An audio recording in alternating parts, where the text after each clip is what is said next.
In 1993, the FAA started warning pilots to stay away from a certain section of airspace over Alaska. The U.S. government was experimenting with a new breed of high-altitude electronic technology that was significantly altering the Alaskan airspace. The experiments continue to this day, and critics are warning that this project could have global effects that will destroy our planet.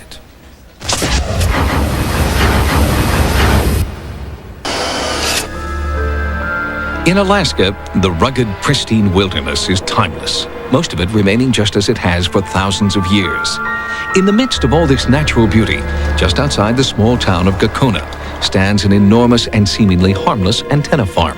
It is a $100 million Air Force project known as Haarp, and critics of the soon-to-be completed facility charge it just may turn out to be the ultimate doomsday machine.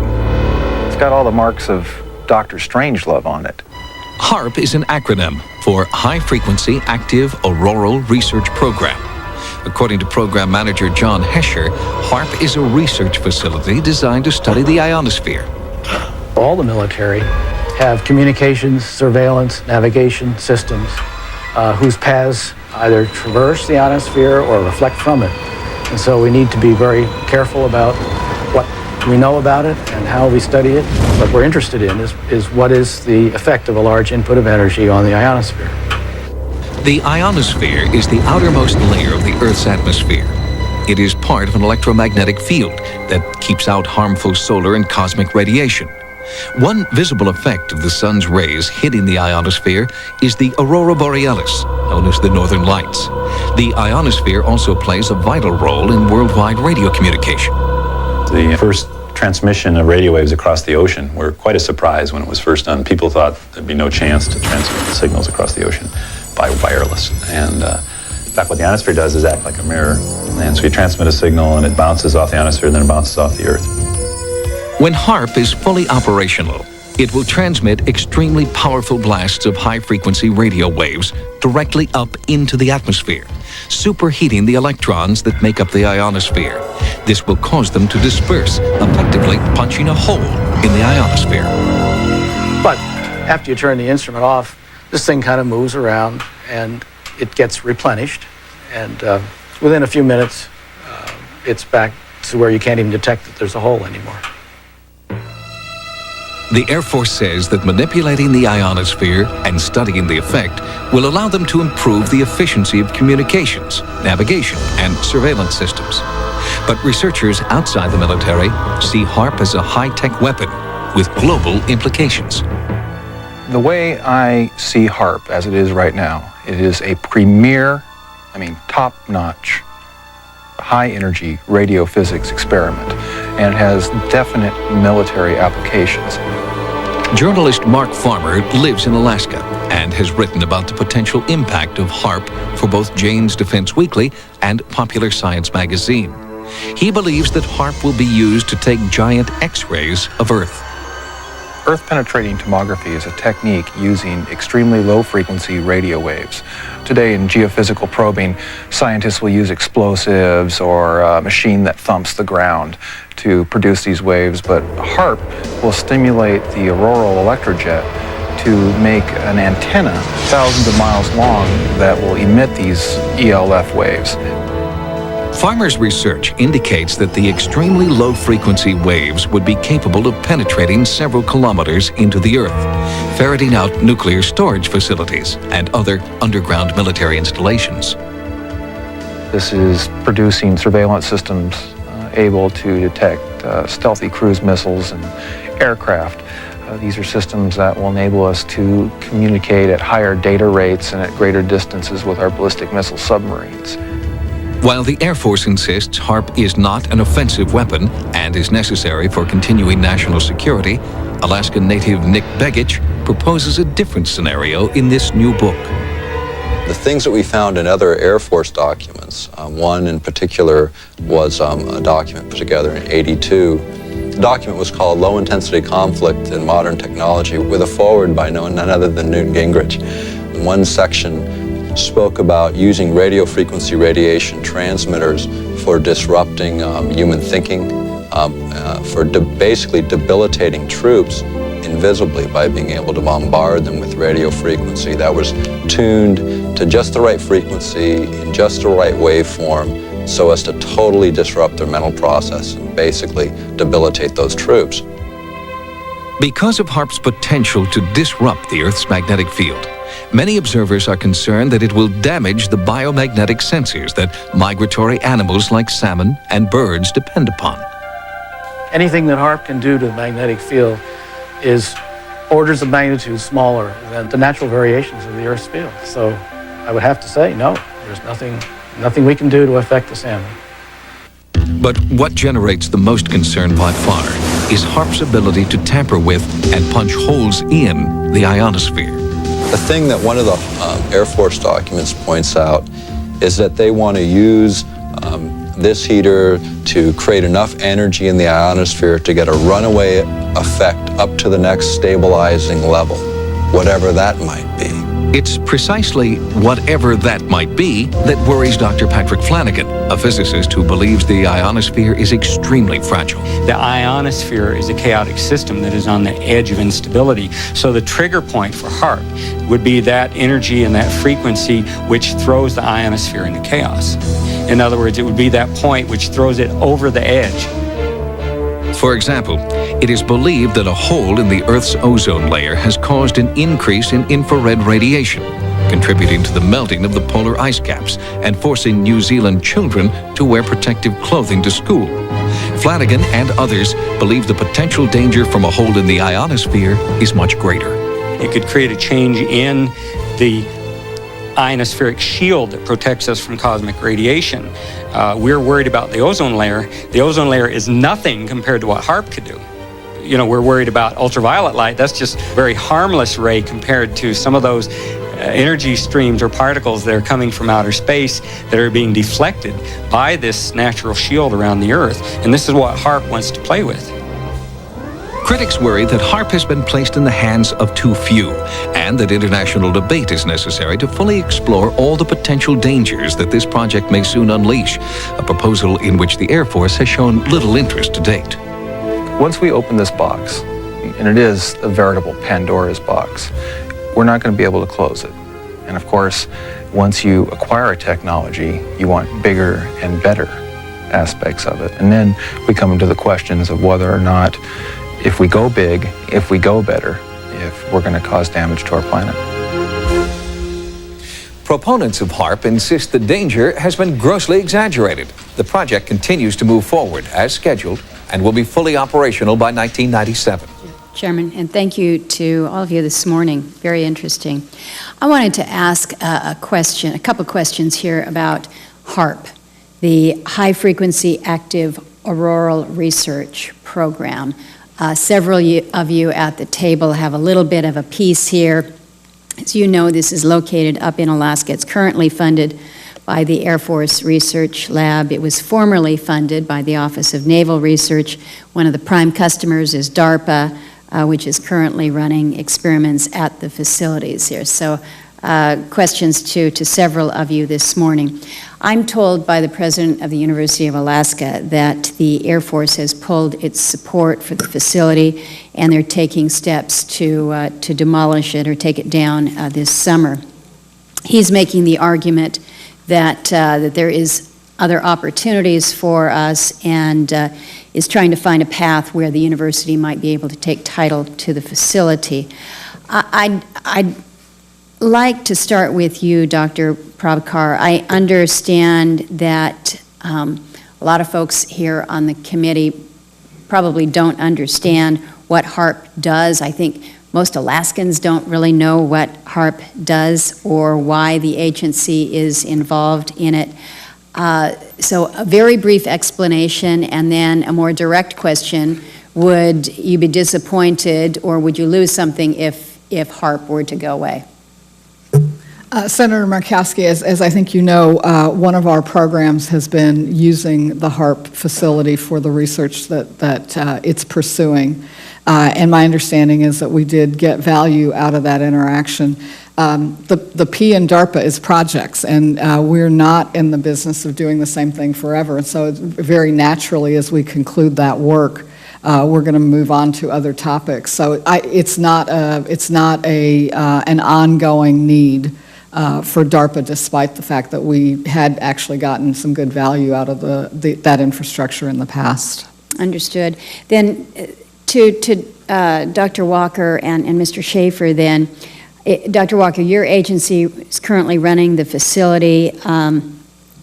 I've mentioned that it's our understanding through the president of UEF that the plans are to move forward and demolish the facility this summer. So the question to you is that accurate? Can you explain why? And then perhaps to both you and Mr. Schaefer, is there any benefit in exploring a potential relationship with the University of Alaska to perhaps take over the Haarp? Yeah, thank you, Senator.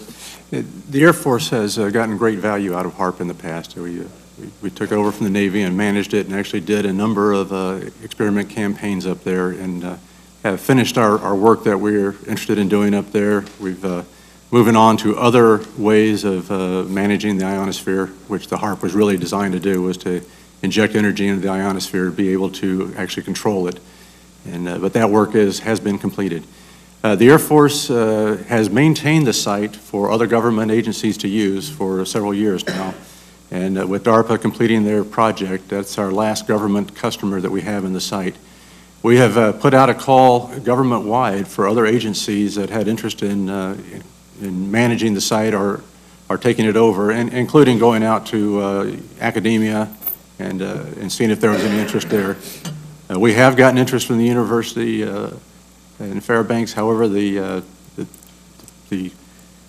interest we have is that they will run it if we fund it, which is unfortunately in this fiscal environment we're in right now, this is not an area that we have any need for in the future and don't see that it would be good use of Air Force S&T funds in the future. So our position has been that if there's not somebody who wants to take over the management and the funding of the site, then the Air Force has no future need, and that we do plan to do a dismantle of the system in the future after we make appropriate notifications.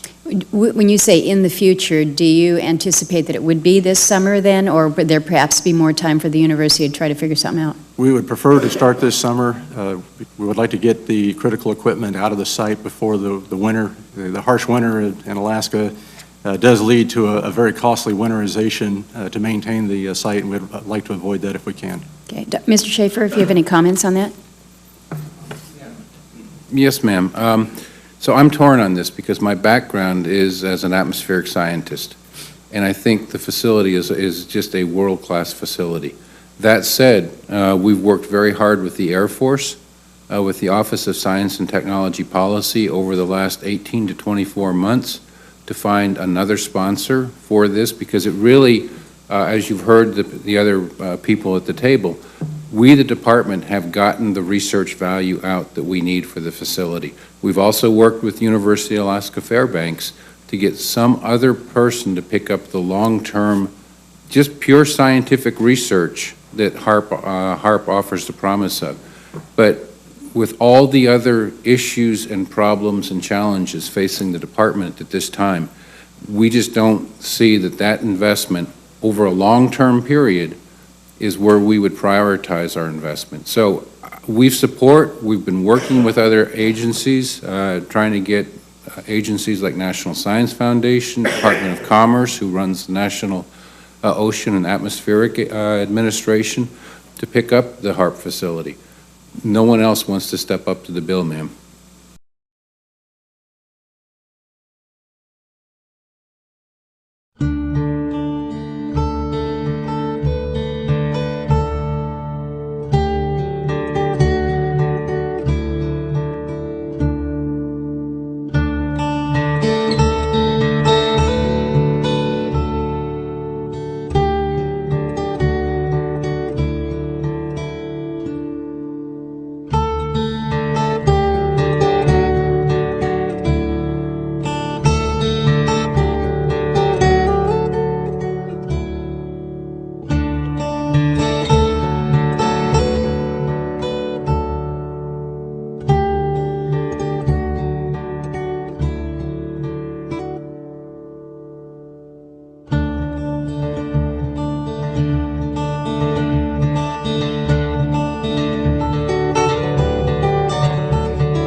Welcome to my home. I'm Dr. Nick Begich, and today's video that we're producing is Haarp and beyond. It's been a long time since we've produced a video on Haarp and really brought out the information in the context of where we are now in 2006 versus where we were when we first disclosed this story in the book Angels Don't Play This Haarp back in 1995. So today's topic will deal with the various aspects of Haarp and talk about what's happened since with some of the key players involved in that research, as well as the political implications and where this technology is going from here.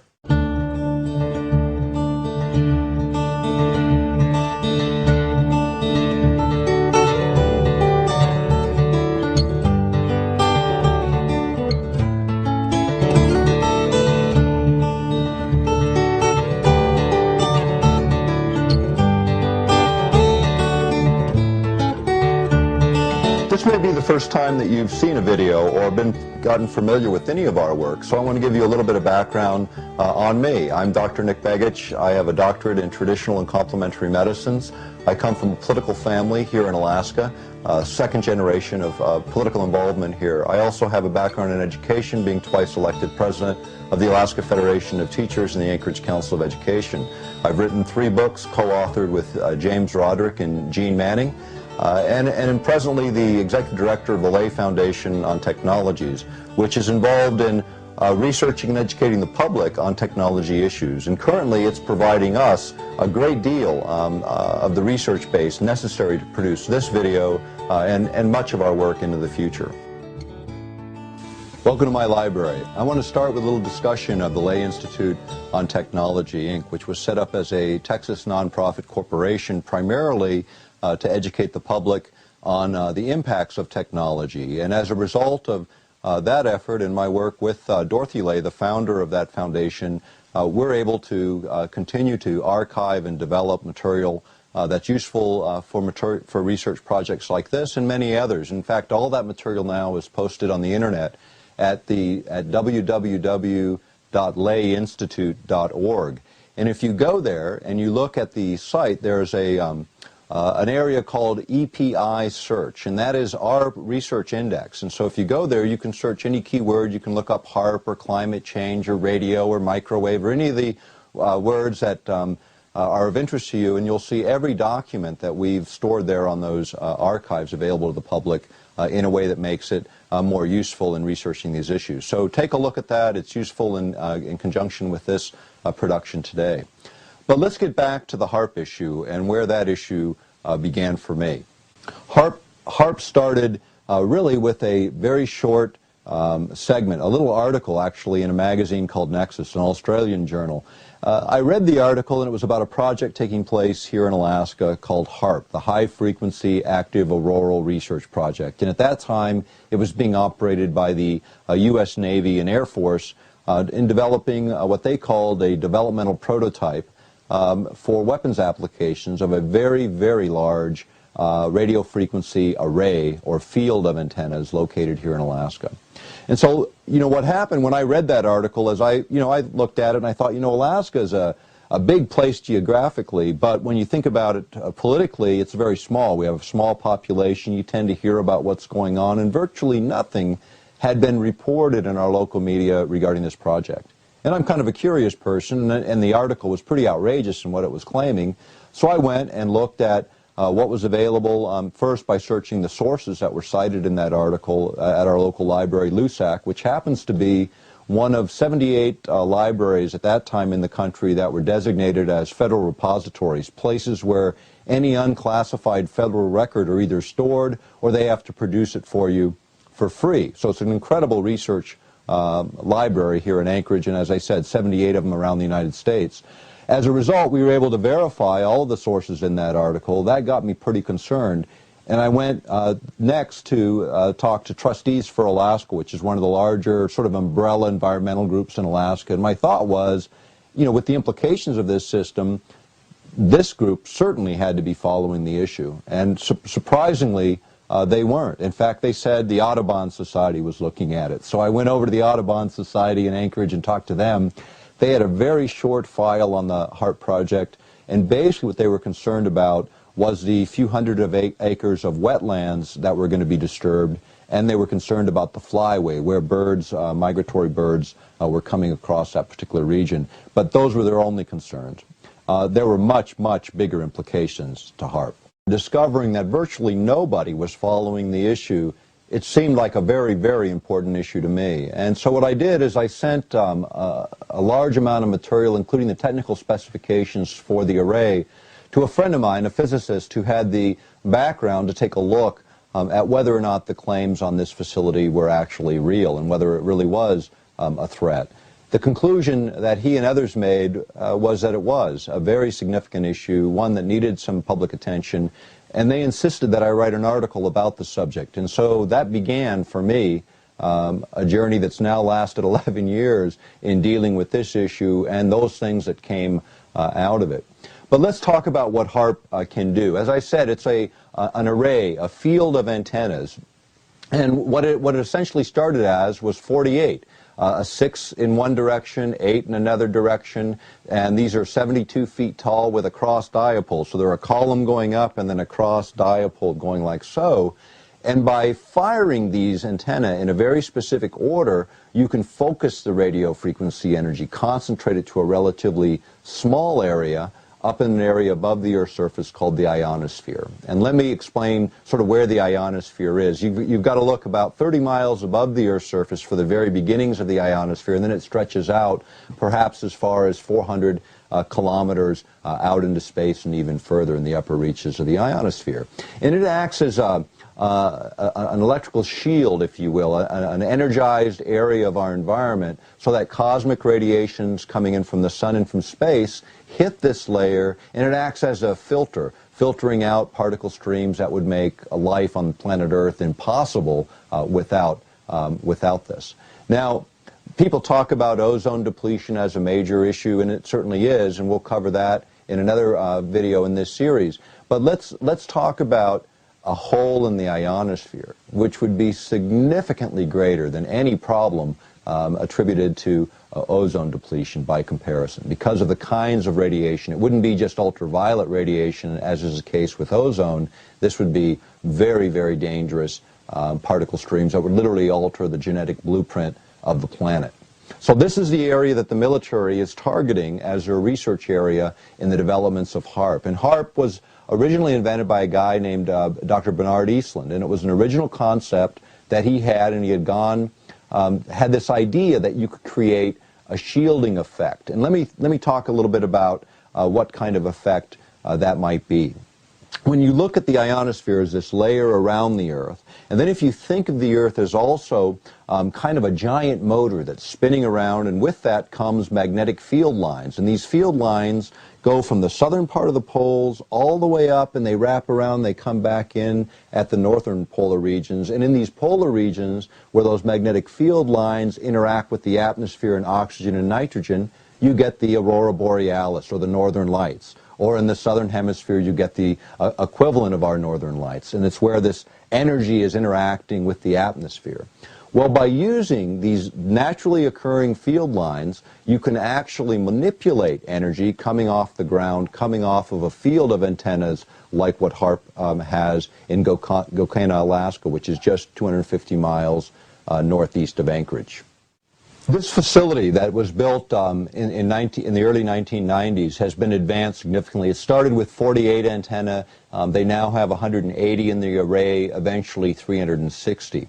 The idea is, again, to focus that energy. By firing this in a sequence, this array, you can create what's called cyclotron resonance, which would be visually seen as sort of a corkscrewing motion of the energy as it rolls up into the ionosphere, getting more and more concentrated as it goes.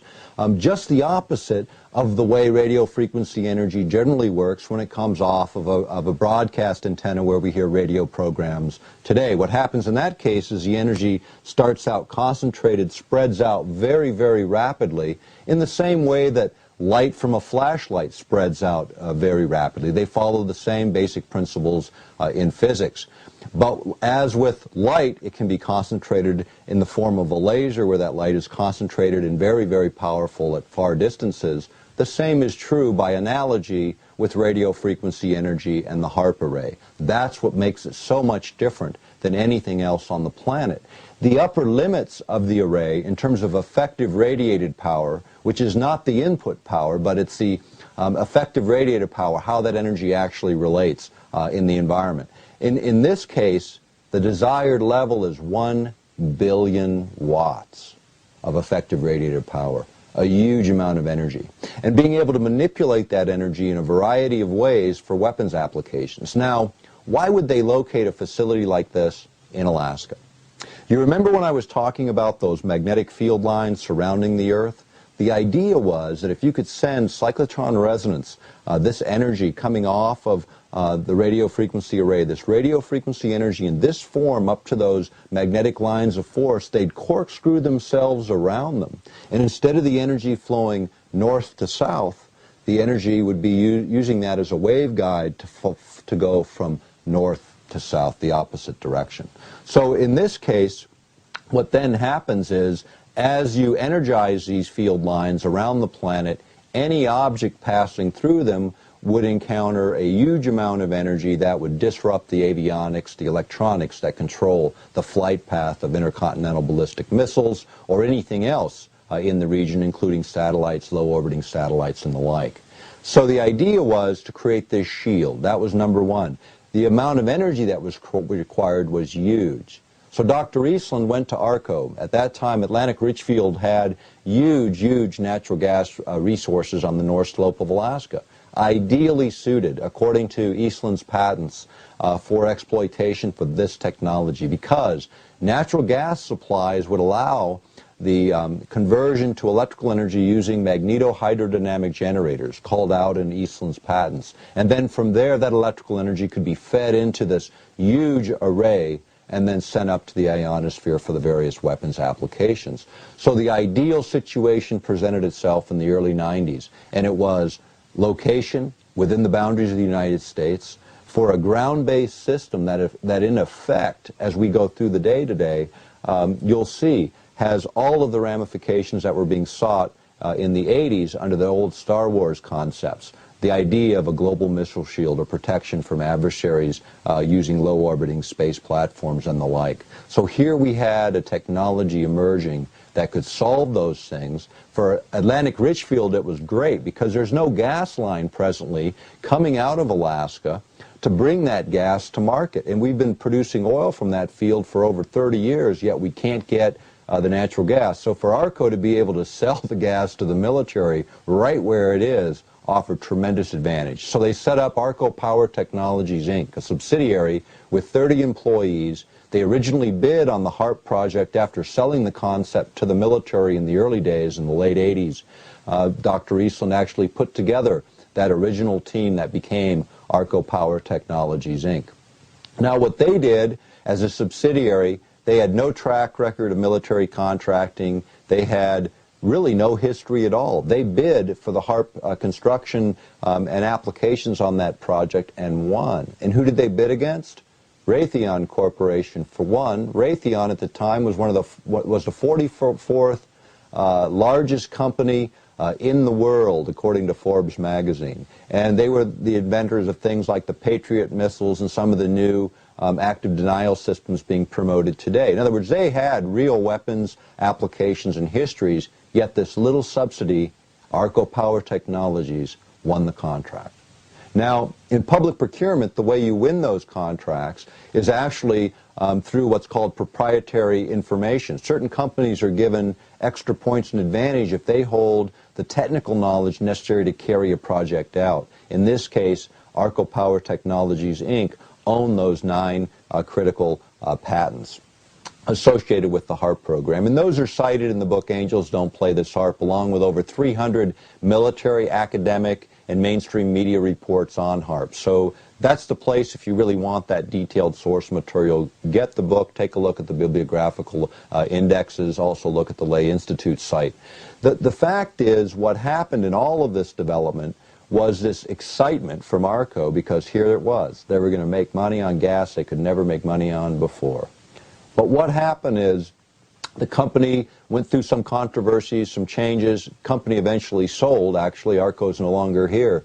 But the company itself, the subsidiary, was later sold to another organization called E-Systems. And E-Systems was the subject of Washington Post reports back in the early 90s. They predominantly were, at that time, were a $2.1 billion company with the vast majority of their income derived from what are called black projects, projects so secret even the U.S. Congress doesn't know what they're funding. And the citations regarding that are also in the book, Angels Don't Play This Harp. The point is, this company ends up with the patents and the subsidiary. And what did they do? They sold out. They sold to none other than Raytheon Corporation, the losing bidder on the first project in the beginning. So Raytheon ends up with the intellectual property. They end up with that project, and they later sold to British Aerospace, which is an interesting change of events, and that was in 2003.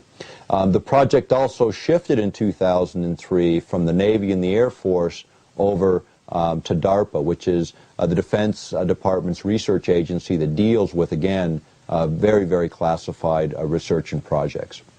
But let's go back to what does HAARP really do? Okay, so we've talked about how it focuses energy, but what would you do with that energy when you focus it? There were a number of concepts that Dr. Eastland had. First of all was the issue of communications. The ionosphere, this layer above the Earth, when you think about, if you ever think about shortwave, how it broadcasts around the Earth, it literally strikes the ionosphere and bounces. And that's what allows shortwave to get around the curvature of the Earth and around the horizon. It uses the ionosphere. But when the ionosphere is disturbed, say by really active solar activity, communications are also disturbed. Satellite communications can be disturbed. We know that when the ionosphere is active because the sun is active, that communication systems, even power grids across the planet, can be affected by the way energy is exchanged between the sun and the Earth and the systems within the Earth. So knowing about the ionosphere and controlling it becomes extremely important for communications purposes, and we can all see why the military would be interested in that. What they found is that they could disturb the ionosphere to such an extent using these kinds of systems that they could deny everyone else access to their communication systems, but by controlling those modulations and by controlling those pulse frequencies affecting the ionosphere, they could carry their own communications while denying everyone else access to theirs. Now again, if you can communicate with all of your aspects of your military and you can deny your adversary the ability to do that, we can certainly see the advantages of exploring that whole area. And that doesn't in itself present problems. What presents the problems is when we start manipulating this very important aspect of our environment without really knowing what the long-term consequences of those manipulations might be. Now let's talk a little bit about some of the other applications, because this is sort of a very versatile instrument in terms of how it can be used. And it essentially covers, according to one study that was done by the University of Maryland, it was an executive report for the Congress, and what they did is they looked at sort of what parts of the spectrum could you affect. And everything from ultra-low frequencies to visible light can be affected, which covers 16 decades of frequency, which is a huge, huge range. For those that are technically oriented. Now HAARP actually operates with its primary frequencies in a little narrow band in the middle of that range. But by manipulating that energy, they can affect this entire range of spectrum. And that's one of the key elements of HAARP. It's not just what it can do in its primary mode of operation, but by pulsing and then modulating the signal on that carrier, you can create much, much different effects.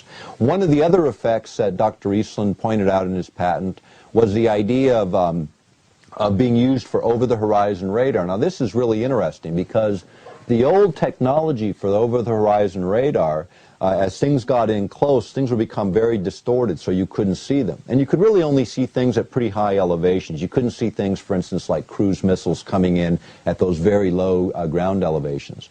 With the ability of HAARP and over-the-horizon technology that it offers, you get everything from intercontinental ballistic missiles, those things coming in from, literally coming back in from space, re-entering the atmosphere, all the way down to cruise missile heights, things coming out at a few 100 feet above the Earth's surface and following its contours. And you don't get distortion when it gets close in. Again, we can see the advantages of doing that. For that application, you actually need 2 transmitters, and Alaska does have 2. High Pass, located just outside of Fairbanks near the Poker Flats Rocket Range, which is a small array, and then the larger array at Gokana, Alaska, which is, again, 250 miles northeast of Anchorage. Now there, what you can do then is you can literally energize an area of the ionosphere, and it creates what's called a cold plasma, or layer of energy that acts like a reflective mirror. And by moving it around and steering it, you can then send a signal from the other transmitter and bounce it over the curvature of the Earth. So you get this over-the-horizon effect.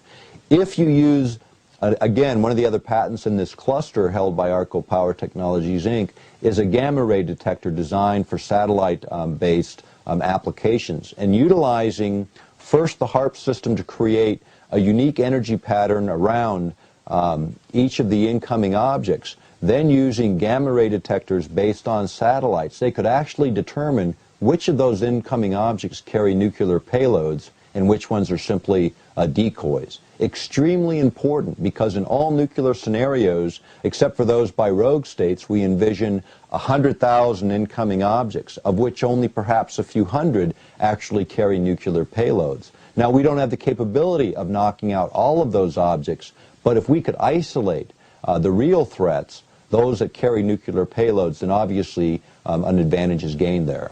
So that over-the-horizon application, and then the idea of detecting by the unique energy signature around all those objects. And then the third application in this series was the idea of creating what's called an EMP, an electromagnetic pulse, or a surge of energy so strong that it overrides the electronic circuits, those little microcircuits within all of sophisticated electronics and computer systems, overrides them, causing bit errors and computer error that causes those aircrafts to crash. And in some cases, with enough EMP power, you can literally melt circuitry. So 3 phases. If you increase the power sufficiently on the Haarp facility, you can create this EMP effect and knock out everything in the sky. Now, obviously, in a nuclear scenario, we can see the need for something like this, but at the same time, everything else that's in that space or in that range is also going to be knocked out. All the civilian aircraft, that's the collateral damage in such an event, and if we were to use such technology. Now, Alaska is the place where the new system for missile defense is actually being constructed. Let's get back to the issue of missile defense for just a moment, because this is an extremely important aspect of the whole Haarp story, because this is really where it began. You know, when you go back to '95, when we were first publishing on the subject, you know, Gene Manning and I wrote the book Angels Don't Play This Haarp, really as a beginning point to get public debate on the issue. I've done thousands of radio broadcasts in the last 11 years on this issue, as well as traveled to Europe 13 times on related issues. Now, at one point, early on in 1997, I got a call from a gentleman, Tom Spencer, and Tom was at that time the environmental chairman of the European Parliament, and he was a conservative from Great Britain. And Tom asked me a lot about Haarp, wanted the information. Apparently someone here in the United States who had heard us on radio, gotten a copy of our book, had forwarded it on to him, and it got his attention. Now, when he made inquiries into the British military about Haarp and related technologies, the answer he kept getting from them was, Tom, stay out of this. Don't get involved. And for Tom Spencer, that was really the wrong answer. In fact, it was his ticket to the dance, because it got him very involved in this issue. We began a dialogue, and he brought myself and a friend of mine, a physicist, over to actually Brussels, where we were able to meet with him and other parliamentarians and others involved in military-related issues. And we also were able to form an association between the Greens, the Social Democrats, and the Conservatives around the Haarp issue, largely because of the work of Tom Spencer. Now, in the interim, several things started to happen. Tom brought us into a couple of different venues, and I want to tell the story because it's a big part of sort of how this thing started to shape. He brought us in to a number of venues, and the first one was one on Arctic issues by the organization called Globe, and this was an organization composed of 200 federally elected or nationally elected legislators from 44 governments from around the world, dealing primarily with environmental related issues. And this was an opportunity to talk about HAARP within that forum. Right after our presentation, we were approached by members of the Russian Duma. Now, this is going back to 1997-98 time frame. They approached us, were very interested in the issue because Russians actually, the Soviets back in the 70s, had utilized very similar systems.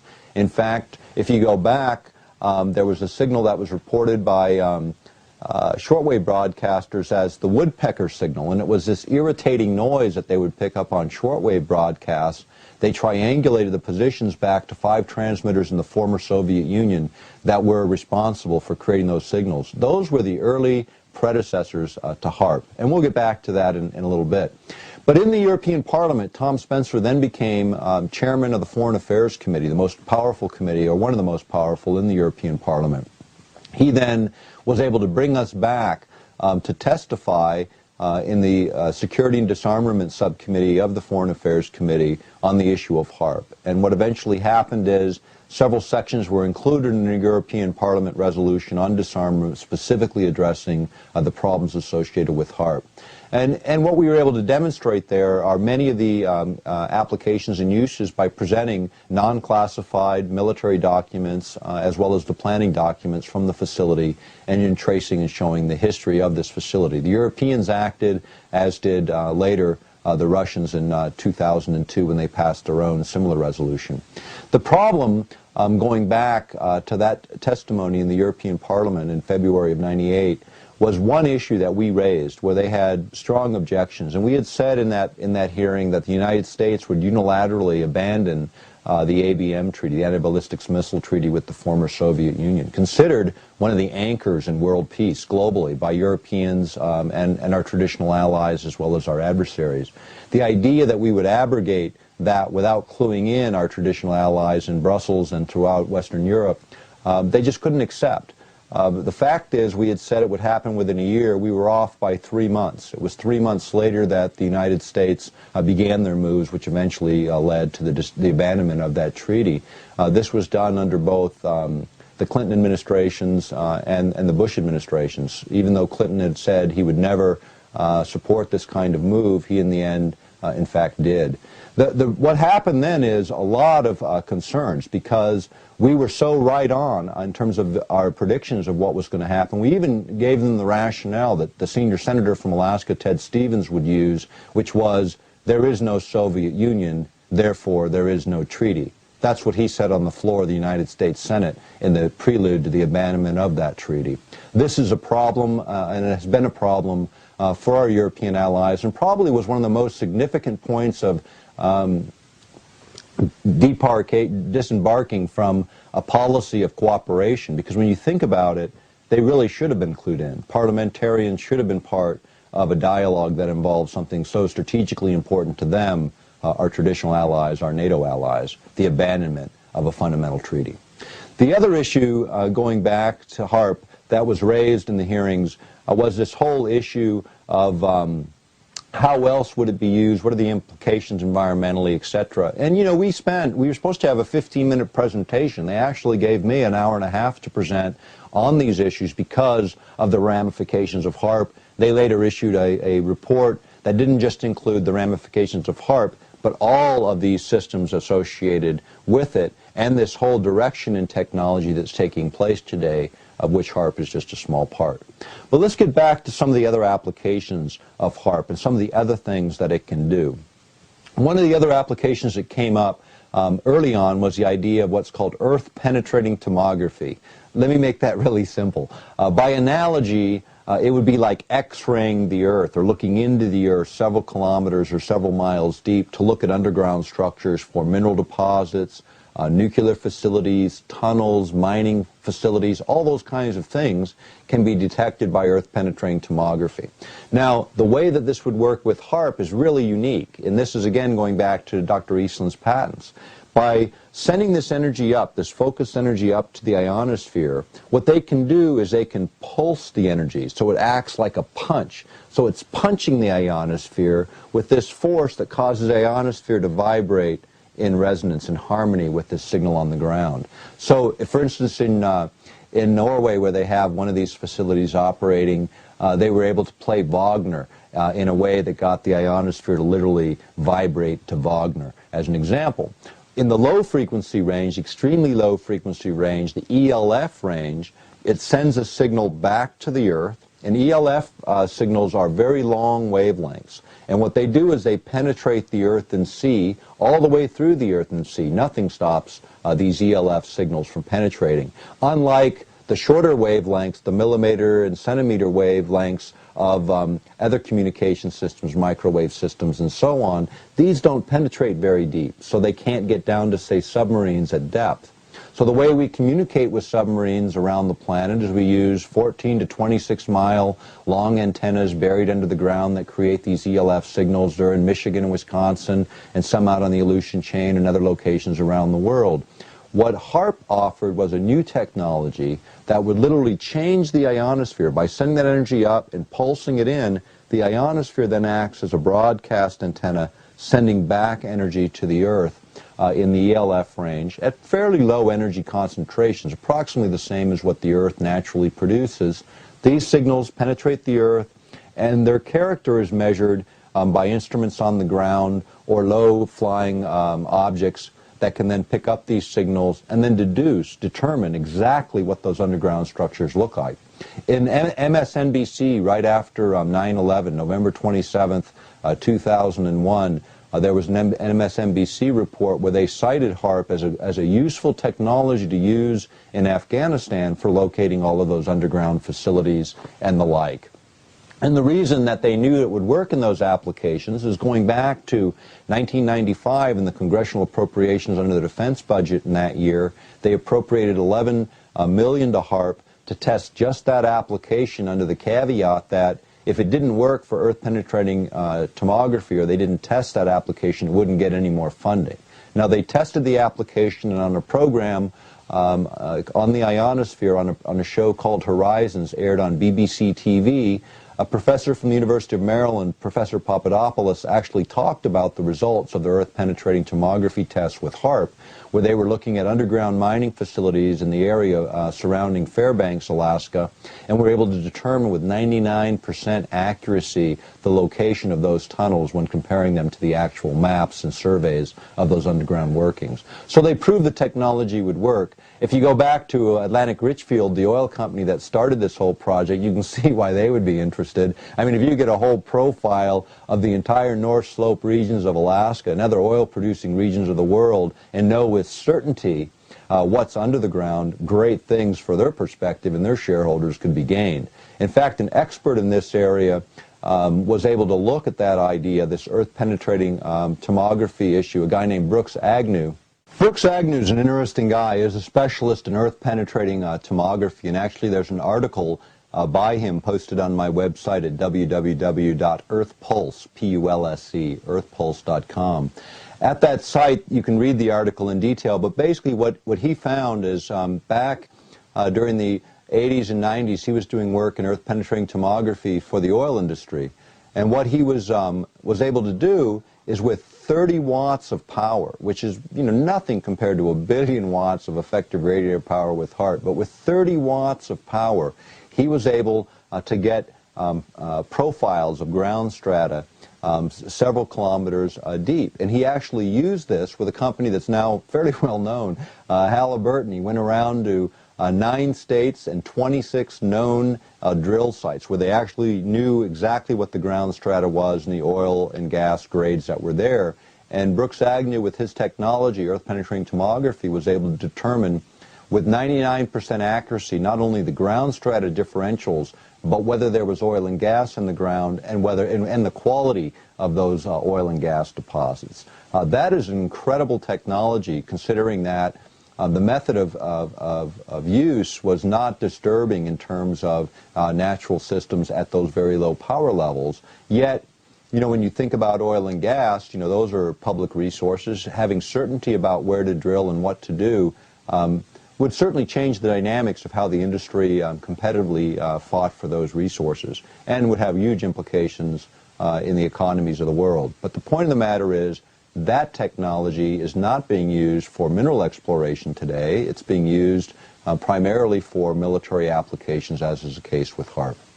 The question in my mind has always been, did any of these guys under any of these transfer agreements, did the oil companies retain rights? Did they keep rights so they could utilize that data in the future? Why isn't the U.S. government utilizing that data for isolating oil fields within the United States and other places? It's a good question and one that still remains to be answered. But when you get into earth-penetrating tomography, the problem that Brooks Agnew has and others have voiced is the idea of the energy concentrations, because what he knew is that if you used too much energy, in his worst case scenario, you could trigger geologic events, earthquakes, those kinds of events could be triggered utilizing high energy densities in the ELF range. In fact, there was a DOD news briefing. It goes back to April 27th, 1997, and it was at the University of Georgia, and it was Secretary of Defense William Cohen. He was commenting on weapons of mass destruction. Remember, that's way before 9/11. And one of the weapons of mass destruction he cited were environmental weapon systems utilizing electromagnetic energy for triggering earthquakes, volcanic eruptions, and climate alterations. This is the U.S. Secretary of Defense William Cohen making that statement in a DOD news briefing in 1997. The idea of using energy or accidentally triggering these events was the big concern of Brooks Agnew when he started looking at HAARP as an issue. The other was, what would happen if this energy going up into the ionosphere actually acted as a conductor or formed a shunt connecting to the Earth, this energy from the ionosphere? What he envisioned would then happen is it would form a tap where the energy actually flowed from the ionosphere down to the Earth, and it would look like, according to Brooks Agnew, the biggest bolt of lightning you've ever seen in your life striking the Earth 40 times a second. Now, granted, the idea of bolt of lightning, the biggest you've ever seen, striking the Earth 40 times a second until all that energy was discharged out of the ionosphere is, granted, the most extreme of situations, and one that certainly hasn't manifested itself yet. But these are the kinds of concerns being raised by independent scientists literally around the world, and now by some of the governments around the world. There's a couple of other applications of HAARP that I want to talk a little bit about. The first one, and these are the two probably the most controversial areas of HAARP. The first one deals with the idea of manipulating weather systems. And this is a very important issue because, again, you're dealing with concepts that have been attempted over the years. In fact, these days you've actually got the United States Congress, two bills pending, one in the Senate, one in the House, to create a commission for review of weather modification technology, because commercial interests are now advancing them along with other militaries from around the world. So you've got economic interest interested as much as the military in controlling weather outcomes and climate outcomes for obvious advantage and reasons. But it creates problems, and here's what happens with HAARP. HAARP is also capable of, in fact, the early versions were called ionospheric heaters because they literally would heat the ionosphere. And when you think of this area being heated, it's about 30 miles in diameter above the facility itself. And when you heat the area up by affecting this region, you literally push it up. So it goes up and out into space, perhaps as far as 200 kilometers. Instead of being 30 miles above the Earth's surface, now you're almost a couple hundred miles potentially out into space with this column, and the lower atmosphere below rushes in to fill that space. Now, what happens then? Firstly, any satellite that was a low-orbiting satellite zipping through space hits this area, hits this energized area that's supposed to be, then all of a sudden it hits atmosphere, it encounters friction, and the satellite burns up and it crashes. So as an anti-satellite technology, the Russians, through the Strategic Studies Institute in London, reported that they had actually looked at Russian papers that had a concept for incoming comets and asteroids. You know, most of these things, when they come into our atmosphere, they burn up. Because you've got this 30 miles where these objects coming in at such high velocities, they encounter the friction, they begin to burn up and they break up and nothing ever hits the Earth. But big objects make it to ground and big problems can occur accordingly.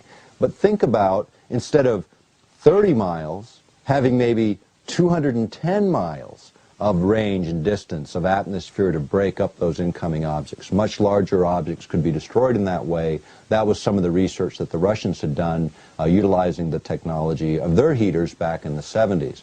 Now, that all is interesting in and of itself, anti-satellite technology, the idea of what else happens when you burn that hole in the ionosphere is all of those particle streams, again, come in to fill that space. You know, very, very important situation. Now, granted, it's continually energized by the sun and by the activities of the planet in terms of our geomagnetics, but how long they leave it open, what occurs, those are things that are not being looked at by the biological scientists that ought to be affiliated with this program. So we really understand the implications of what's happening. If you take it a little bit further and you start to look at this whole concept of using a system on the ground to aggravate the ionosphere. Now, what else happens when that lower atmosphere rushes in? You also change pressure systems in the immediate region in terms of lows and highs and the way those pressure systems work and the way in which jet streams flow.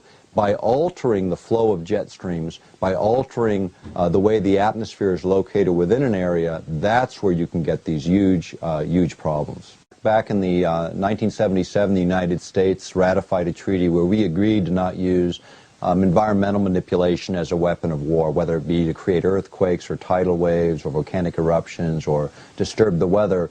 All of these things were restricted under that treaty when they involved national boundaries or crossing national boundaries. Like most U.S. treaties, the exemption is for domestic use. The treaties we sign with all these other countries have a clause within them that allows use of the technologies that might be forbidden against another country to be used within the boundaries of your own country. The Chemical and Biological Treaty is a good one as an example. Russia being a signatory to that treaty, yet they used gases within the conflict with Chechnya when they had a bunch of people being trapped in a movie theater. You may remember this. They pumped in a gas that was supposed to knock everyone out so they could go in and take care of the terrorists and free the hostages. And in fact, over 100 people died from the asphyxiation. That particular gas would have been forbidden in an international conflict across outside of the sovereignty of Russia. But again, these treaties do not have parallel legislation that goes up alongside of them that says, hey, if this is good enough for our adversaries, it's good enough for us. And really, we need that parallel legislation. Every time we sign a treaty, there ought to be a domestic law going right up alongside it. The environmental modification treaties were no exception. We continued our experimentation within the United States. The idea now that we can modify weather to large degree is something that's not just unique to the United States. The Russians, through private companies, have offered, according to New York Times articles, have offered that service to other governments to help with weather-related problems and issues. The idea also, the last three Secretaries of Defense, including the present one, have all called for the abandonment of that environmental treaty, primarily because the technologies have advanced to the point where controlling the environment for warfare applications becomes incredibly useful. Also for waging covert warfare. The idea of denying a country its rainfall for its agricultural production at the same time you have an embargo ongoing would be the kind of act of war that you could plausibly deny and yet have a devastating effect, even a greater effect than the traditional bombs and bullets. And this really gets into the essence of what's behind HAARP and technologies like HAARP.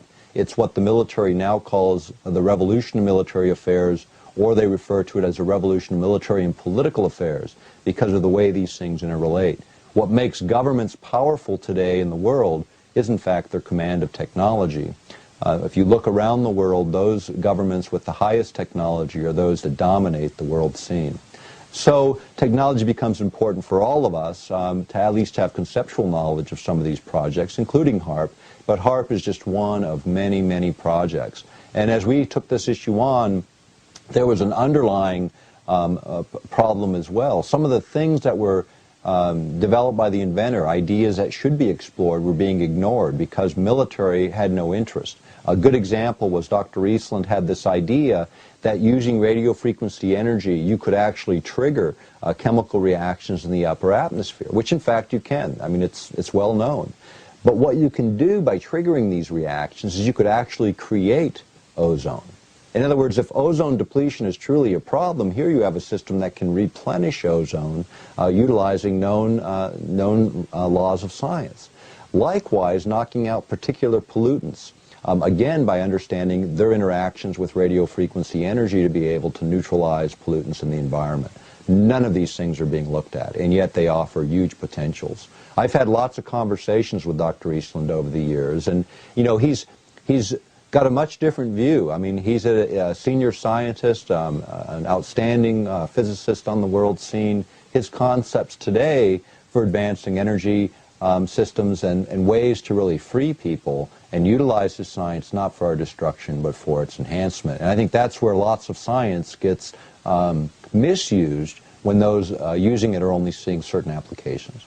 But let's get down to the most controversial issue dealing with HAARP, which is the physical effects on human health. And I want to get into the ELF effects because this is extremely important. And there's another video in this series on mind control which gets into this idea of being able to be overridden by radio frequency energy from the outside. And this is what we know from the research. If you go back to the mid-1980s, there was a document called Low Intensity Conflict in Modern Technology. It was produced at Maxwell Air Force Base, and it has a section in it on electromagnetic weapon systems where it gets into a whole discussion of what was possible. If you even go back further, you got to go back to a book called Unless Peace Comes, published in 1969. Within that is a chapter called How to Wreck Your Environment. And the reason it's an important chapter, that's before Earth Day, you know, that was later in the 70s, so you could get away with a chapter like that. But nonetheless, the guy that wrote it was a guy named G.F. Gordon MacDonald, and he was a full professor at UCLA and a science advisor to President Johnson when he was in the presidency. And he had written back then that if we could ever figure out how to electronically stroke the ionosphere in just the right way, we could return a signal to the Earth that would literally manipulate the behavior of people over huge geographic areas. That was G.F. Gordon MacDonald's ideas going back then. But in 1969, we didn't have a way to electronically stroke the ionosphere and create that kind of returning signal. Later, in a book by Zbigniew Brzezinski, it was a book called Between Two Ages, and in this book is a reiteration of G.F. Gordon's ideas about, again, being able to electronically stroke the ionosphere and return a signal to the Earth. In this particular book by Brzezinski, and Brzezinski, for those who don't remember, he later became National Security Advisor to President Carter. At the time he wrote the book, he was a professor and researcher at Columbia University. But here's this idea. Now, how do you electronically stroke the ionosphere? That's exactly what HAARP does. But what kind of signal returns is what's relevant. And here's why. When you think about energy, most energy passes through us, and we have huge amounts of radio frequency energy passing through us right today. You know that nature creates a certain amount of radio frequency energy that has always been here, but man creates 200 million times more radio frequency energy than what nature creates. So that surrounds us. We're literally surrounded in that soup, and that's just radio frequency energy. When you think of that whole electromagnetic spectrum, there's a whole lot of other energy that man's created that surrounds us as well. But the human body is really unique. It's like the ultimate tuner. Most energy passes through us like static between the stations. You know, when you're going through the radio stations and you're looking for that favorite channel, it's when resonance occurs between the receiver and the transmitter. That thing sending the energy, the radio station, to the radio receiver. When they're in harmony, you get a nice clear signal and you get your station. The same is true by analogy within the human body, and this is what the military research has shown, is that you can affect everything down to a molecular level if you understand enough about the physics of the body and the math of radio frequency energy's relationship to it. You can manipulate radio frequency energy to affect the body. And this is what they did actually in a study sponsored by the Air Force. The study was at the University of Utah. It was completed in 1985, and it was under the auspices of the Science Advisory Board to the Air Force, and it produced what's called the Radio Frequency Dosimetry Handbook. Simple language, it's the dosages of radio frequency energy necessary to override every vital organ of the body, including the brain, whether it be the liver, the kidneys, the heart, the lungs, to interfere with their natural performance as a weapon or weapon application. Now again, you're talking about energy that is different. We're talking about a whole different view of warfare. We're using energy as the base. These technologies are now being developed for things like the active denial system, which is using knowledge of microwave millimeter waves to affect the body to create pain or heat sensations, affecting only the nerve endings on the surface of the body. But these basic principles apply to the entire living organism. So Jose Delgado is an interesting guy. He was at Yale University in the mid-60s. He began mapping the human brain by planting electrodes in primates and humans to see how to affect the different parts of the brain, figure out what parts of the brain were affected and affected our, our health and the way we thought, and just sort of how the brain worked, mapping it out. Well, by the mid-80s, he had figured out a lot of other things. He found out that not only could you map the brain, but you could stimulate the brain. And so starting in 1969, he'd put the implants in, and there's a famous image of him with the charging bull, and he throws the switch of a radio transmitter, and the bull stops right in its tracks, right in front of the guy. And in this case, he used an implant that affected the bull in a way that caused it to stop. Now, what he found by the mid-80s is he didn't need any implanted technology whatsoever. All he needed was radio frequency energy, modulated and pulsed in just the right way to carry a signal. And what they found is it took only 1/50th of what the Earth's natural radio frequency energy level was to affect us dramatically. And with the case of primates and humans, making them lethargic or passive, almost asleep, to highly agitated and awake, back and forth, like throwing a light switch, on and off, on and off. No implants, no physical contact, using radio frequency energy, 1/50th of what the Earth naturally produces. Haarp, in its Earth-penetrating tomography mode, will produce 50 times more energy than is necessary to override normal brain function, according to the research at Yale University and the research conducted by the Air Force and Navy in all of those projects that we cite within our published work. Now, when you think about the idea of manipulating brain activity, you can do it for all kinds of different reasons. I mean, it can be an accidental side effect, which is what the military says is the case with Haarp. But the question of side effect or deliberate effect really takes us back to this issue of human manipulation. Is it possible? And let's talk about that a little bit more in depth.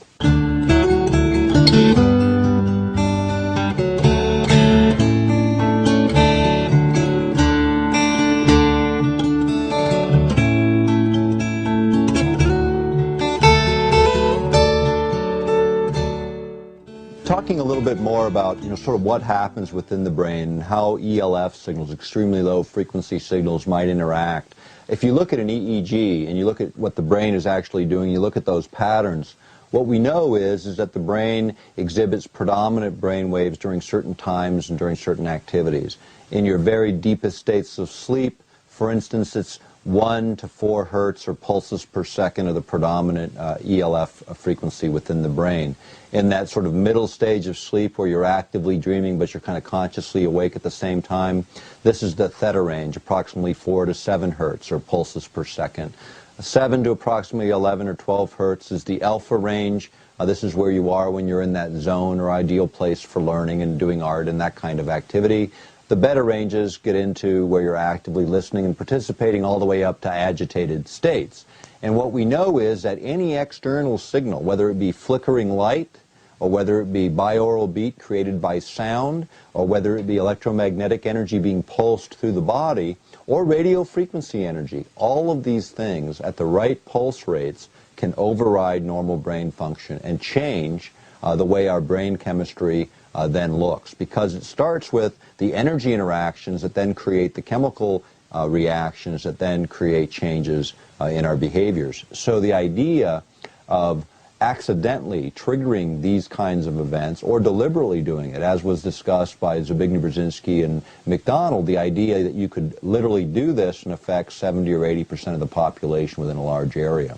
Haarp can do this as a side effect or a deliberate effect, based on the science and research done by the military in developing these technologies. It's not one of the stated goals of Haarp but it is an issue that needs to be looked at, and one that Russians and Europeans have begun to raise concerns about because their research also shows exactly what we're saying is in fact the case.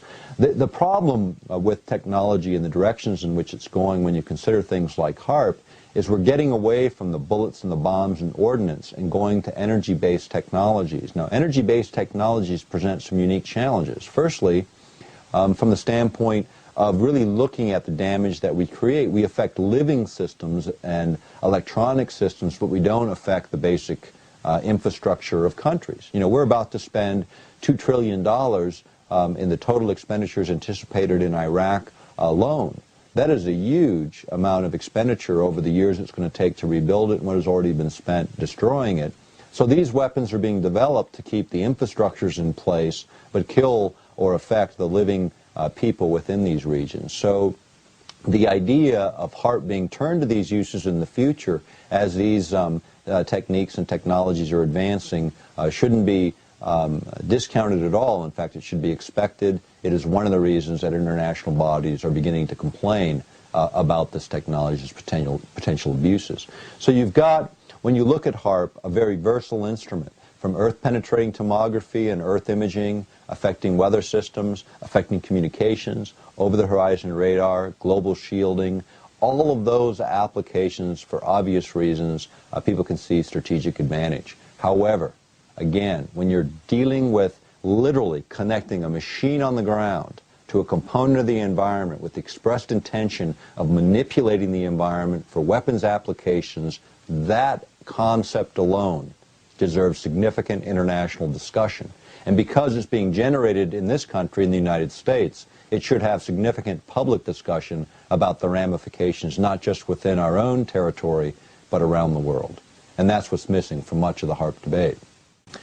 Now let's go back for a minute to the work of Dr. Ben Eastland. You know, when he originated this concept, it was a long time ago. You know, you're now going back to the late 1980s and the 1980s through the early 1990s. You know, technology's advanced dramatically since then. And Dr. Eastland hasn't just been sitting around either. You know, he's got other projects he's been working on that are quite interesting. And one of those recently, in fact, in October of 2005, he presented a paper at Penn State on weather modification utilizing gravitational waves. Now, what's important about this paper, extremely important about this paper, is that it talks about being able to modify weather using 1,600 times less energy than was anticipated for weather modification applications using HAARP.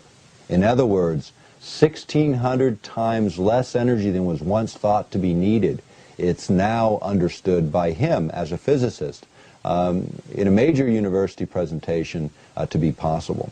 Now, when you think about weather modification, one of the other things that happened with Dr. Eastland is he was invited by the European Space Agency to do a paper on weather modification utilizing the HAARP systems. That was completed in 1999 and presented for peer review at a major space expo in Europe. Coming off of that paper, FEMA and NASA contracted with Dr. Eastland to prepare a paper utilizing space-based technologies, satellite-based technologies for weather modification applications. And one of the things that he saw and that he mentions in both these papers is, for instance, being able to affect tornadoes. And the idea of tornadoes, you know, you have a warm front coming into contact with a cold front, and when they come together, you get a shearing force that causes that twisting action where you get the tornado formation. So the idea of Eastland was if you could heat the cold front sufficiently that when these two fronts connected, you didn't get that energy differential to create that tornado formation, you could essentially knock out tornadoes. The problem is, of course, if you miss and you heat the already heated area so that there's even a greater differential when it encounters the cold front, you have more energy available to create even a more destructive tornado. The fact of the matter is, other governments around the world have taken this very seriously, including our own, and has invested a significant amount of money to look at how to, in fact, affect these things. Remember a few years ago, back during the Clinton administration, actually, there was a tornado that whipped through Oklahoma City, and Clinton showed up, and there was a press report that talked about him saying, don't worry, eventually we're going to figure out how to knock out the energy of those tornadoes, and these won't ever hurt civilized cities again. Well, you know, that was the same city where Ben Eastland at the University of Oklahoma did his computer modeling to figure out how to knock out the energy in those tornadoes a few months before. So what Clinton was actually saying was based on the scientific evidence that had been produced in that very same city just months before.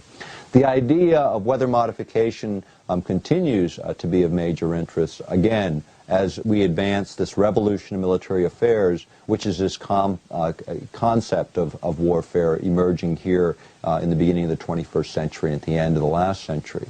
Now, that concept essentially came from a paper written in 1989 by the U.S. Army War College, and it was a paper that was called The Revolution of Military Affairs. And what it said is that the technology was changing so dramatically. They equated it with the change that happened when gunpowder was introduced to Europe in the Middle Ages, or when atomic weapons were introduced in the middle of the last century. That's the kind of revolution taking place today, using energy as the base of the science. Not bullets and bombs, but speed of light technologies, from high-powered lasers to particle beams to Haarp systems. These are the systems of the 21st century, and here's what we have to consider. When you're using energy discharges, like for instance in an anti-ballistic missile arrangement where you've got incoming missiles, you know, here in Alaska, we've become the place where they've built the new missile defense system. So they've installed in underground silos interceptors. You know, literally bullets to hit other bullets, flying at us at about 30,000 miles an hour in re-entry speeds. They're going to try and pick those off, and in most of the tests so far conducted, they failed. The reality is they won't use conventional warheads to knock out these craft. They're going to use space-based laser systems that are being developed, other energy-based systems. And the reason we know this is because you have the ability to, number one, target with precision. These weapons, when they fire a laser or a particle beam, they travel at the speed of light, 186,300 miles per second. That can literally go around the planet 7 times with time left over in less than a second. So being able to target, say, an intercontinental ballistic missile, you'd literally be able to knock it out of the sky before it ever left the launch pad with this type of technology. That's where missile defense is going in the 21st century. The interceptors are the party line for the public. The reality is these other systems are advancing. The Department of Energy has owned patents since the late 1980s that are cited in the book Earthrising the Revolution, which I wrote with James Roderick a number of years ago. The fact is they've had the technology, they're advancing the technology. Haarp is a part of this advancement, this revolution in military affairs. The other thing that's happening, and where the Haarp issue starts to cross over, is the idea of affecting our physical bodies, affecting our health or our mental states. That is an area of technology that has raised huge, huge controversies around the world today, and is continuing to be raised today because of the implications in 24th century warfare. Now, take the concept of speed of light weapons and overlay that concept on this idea that George W. Bush has introduced as President of the United States, called preemptive warfare. This is the concept of figuring out who your enemies are before they know they're your enemies and wiping them out. You know, it works good when you're the top dog, when you own all the technologies that make preemptive warfare effective. But in the advent of speed of light weapons, weapons that discharge instantly where there is no time to react, is preemptive warfare a concept we want to introduce to the world scene today? China, the largest industrial power emerging on the planet, 13% growth per year consistently, 11 to 13% growth per year, building the largest industrial base, dwarfing the Industrial Revolution of the West of the last century. They're going to be capable of developing these very same technologies. They say, don't worry about the Chinese. They only spend $40 to $44 billion a year on defense, a fraction of what we spend in the United States. In fact, 10% approximately of what we spend in the United States. But if you look at what you buy in China for $44 billion, it's significantly more than we get for all the money we spend on defense within this country. That is the major, major issue. Taking from the brains of 1 billion citizens in a centralized government like China's and isolating those technologists, those future scientists, those engineers that can develop this type of technology is in fact a major area of Chinese advancement according to things being released by our Central Intelligence Agency today. Articles that have appeared in Russian military journals and other journals indicate that they are moving along the same path that we are with as much speed as we are. The problem is, again, the ideologies behind the technologies, whether it's the Chinese government and the Chinese military or whether it's the United States government. Whatever the value systems that drive our technology, they should come from the people and spring forward. That's the nature of democratic republics. That's the nature of democracies. That's what's missing in the evolution of military technologies around the world today, including the United States. One of the other applications of the HAARP technology is the idea of energy transfer from one place on the planet to another. And this is really one of the more interesting ones. It's one of the first tests, in fact, the first test of a small array was to see if you could focus the radio frequency energy in a way where you could take electrical energy, convert it to radio frequency energy, then send it back up into, say, a satellite or a low-orbiting space platform, and turn that radio frequency energy back into electrical energy where it can be utilized as a power source. Now, why this is important as a power source, if you think about it, low-orbiting space platforms, if you could put these low-orbiting space platforms around the planet to utilize energy-based technologies like space-based lasers, you could get closer to your targets, but you have to have a fuel source. You can't just keep sending shuttles up there with energy. You have to be able to get the energy to those low-orbiting space platforms. And what they figured they could do with HAARP and systems like HAARP is keep energized space platforms for up to 10,000-hour missions. So literally, indefinitely, keeping objects afloat by continually feeding them the necessary energy they need to recharge and maintain their power levels. The other place where they looked at low-orbiting space platforms is using the ionosphere itself, literally tapping the energy as these space platforms whip through the ionosphere using tethers, long conductors dragging from below, actually picking up power along the way. And you remember the shuttle experiment a number of years ago where they did this with a tether hanging from the shuttle, and such a huge amount of power built up that it almost blew the shuttle out of the sky. The reality is these are all ways of looking at energy-based warfare systems, something that we haven't had in the past. In the 1980s, during the first of Star Wars, these were discounted because you couldn't stabilize satellites to, for instance, fire a laser. And if you get just a little bit of wobble from a distance, the further you go, the further out that wobble becomes. If you're a carpenter, you know that if you start on one side of a house and you're a 1/16 of an inch out, by the time you're on the other side of the house, you're an inch out. Well, imagine from space being a 1/16 of an inch out where you would be. You'd be miles off your target. So space platforms stabilizing became an issue for the 90s, which they actually figured out how to do it, making that type of technology applicable in this century. When you look at the combinations, it's pretty remarkable. One of the other places they looked at an experiment, you remember the shuttle experiment where they unraveled a big mylar reflector, and this was supposedly going to collect solar energy and reflect it so they could use this energy? Well, it just so happens within the patents, solar reflectors were also needed in the case of HAARP, because of the, again, sending energy up, being able to concentrate it to a relatively small area and then bounce that energy through these reflectors to other parts of the planet where that energy could then be converted back to electrical energy. Now, why would that be important?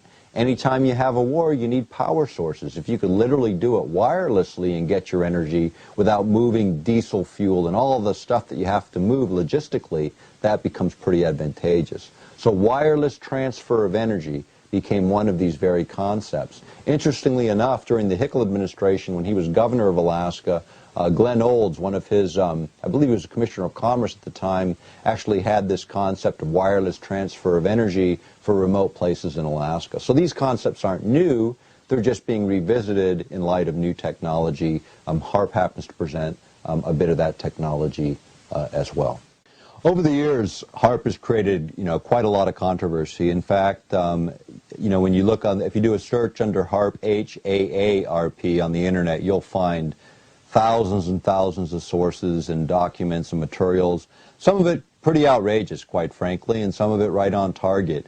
Like any issue, HAARP is no exception. It draws a lot of controversy, draws a lot of misinformation to the debate as well. You know, this video was prepared to give a summation of the technology, but I recommend highly that people take a look. Get the book from your local library. Angels Don't Play This Harp. There's over 350 sources cited in that book that validate all of the things that we've covered today. Take a look. When you're looking at these kinds of issues, big issues that can literally change the face of the planet, look deeper. Make sure that the facts are there. Make sure the information is there. But then get that information to those that can make a difference, whether it's your local political leadership coming out of your own states and your own countries. The fact of the matter is these technologies have to be engaged in the true light of day. We can't allow militaries to advance technologies that have these kinds of implications for the planet, for our health, for our environment. You know, if we're really to be stewards of this planet, it requires real action. Each of us can do something within our spheres of influence to make a difference, whether it's this issue or any of the other issues we cover in this series. The fact of the matter is, people make the difference. People make things change. And we need to engage the processes and do exactly that. And let's let our technology serve us in the 21st century as man intends it to do, and not create just another situation that we have to clean up in the next century. Thanks for spending the time with me today. Check out one of our other videos. We've got the mind control video, Technologies in the 21st Century, and a new video being produced on Earth changes. Thanks for being with me.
When it comes to controversial science projects, the High Frequency Active Auroral Research Program, or HAARP, is right up there with the moon landings and chemtrails on the conspiracy hit list. But once you get past the wilder theories and claims, the basis of the science and its aims is no less intriguing. So just what is HAARP and why is it so controversial?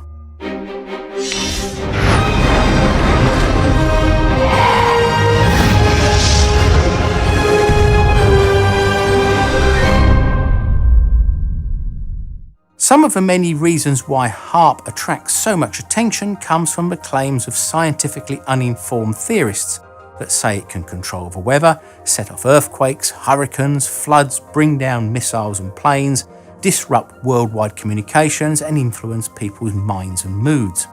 If that were true, then it would be one of, if not the most powerful pieces of technology on the planet and hidden behind government and military secrecy. Yet HAARP is unclassified, though it was funded and jointly managed by the US Air Force, US Navy and DARPA. But due to budget cuts in 2014, the ownership of the site and all the equipment was transferred to the University of Alaska Fairbanks, who now also run it. So what is the purpose of HAARP? Well, its basic remit is to study the ionosphere, its interaction with space weather and how it affects radio communications here on Earth, as well as the generation of VLF, that's very low frequency, and ELF, extremely low frequency radio waves, which can travel around the world and penetrate deep under the sea for communications with submarines and into the ground to reveal underground structures. HAARP deals with some complex science, and how it operates is equally complex, but the basic principle is to try and replicate how the sun affects the upper atmosphere to create the ionosphere and how it then goes on to affect it, but to do this in a controlled, repeatable way and of course on a much smaller scale. Now, in order to understand HAARP, we need to know a little about the ionosphere.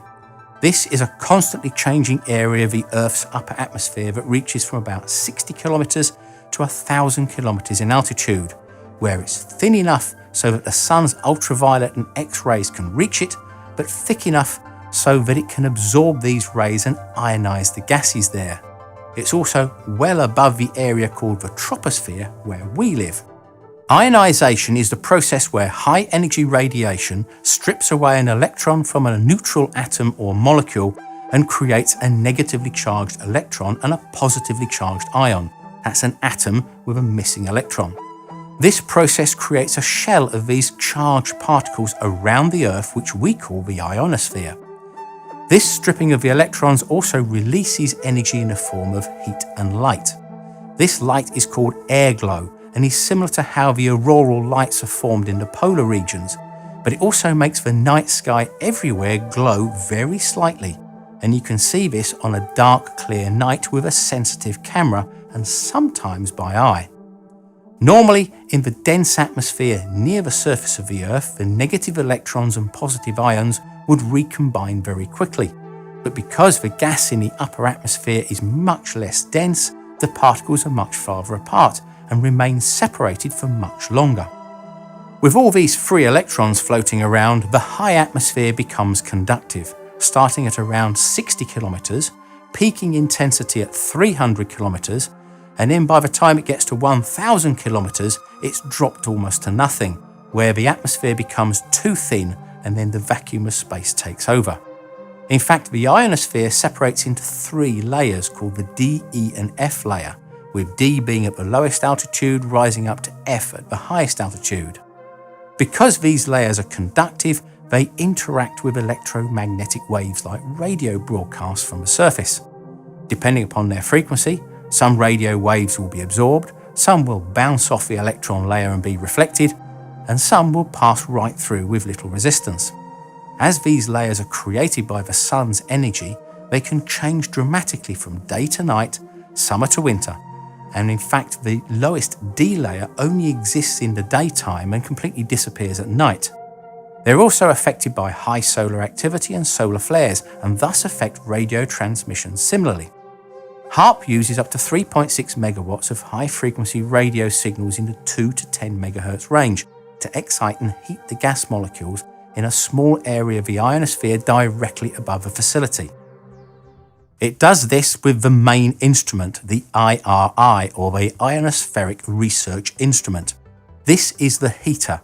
It's a phased array radio transmitter with 180 antennae in a grid covering about 100,000 square meters, or about 24 acres.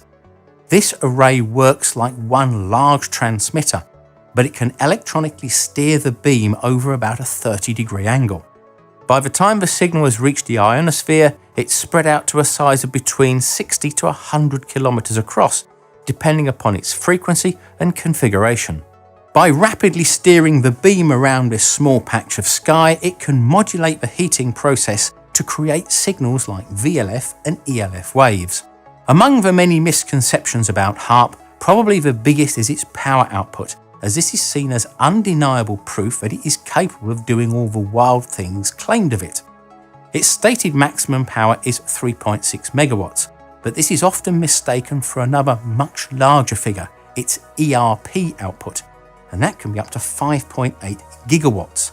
So why are there two wildly different figures for the same facility? Well, HAARP's output is 3.6 megawatts, but in the broadcast industry there is another figure called ERP, or effective radiated power, and here is where people get confused between actual power and ERP, because they don't understand what ERP represents.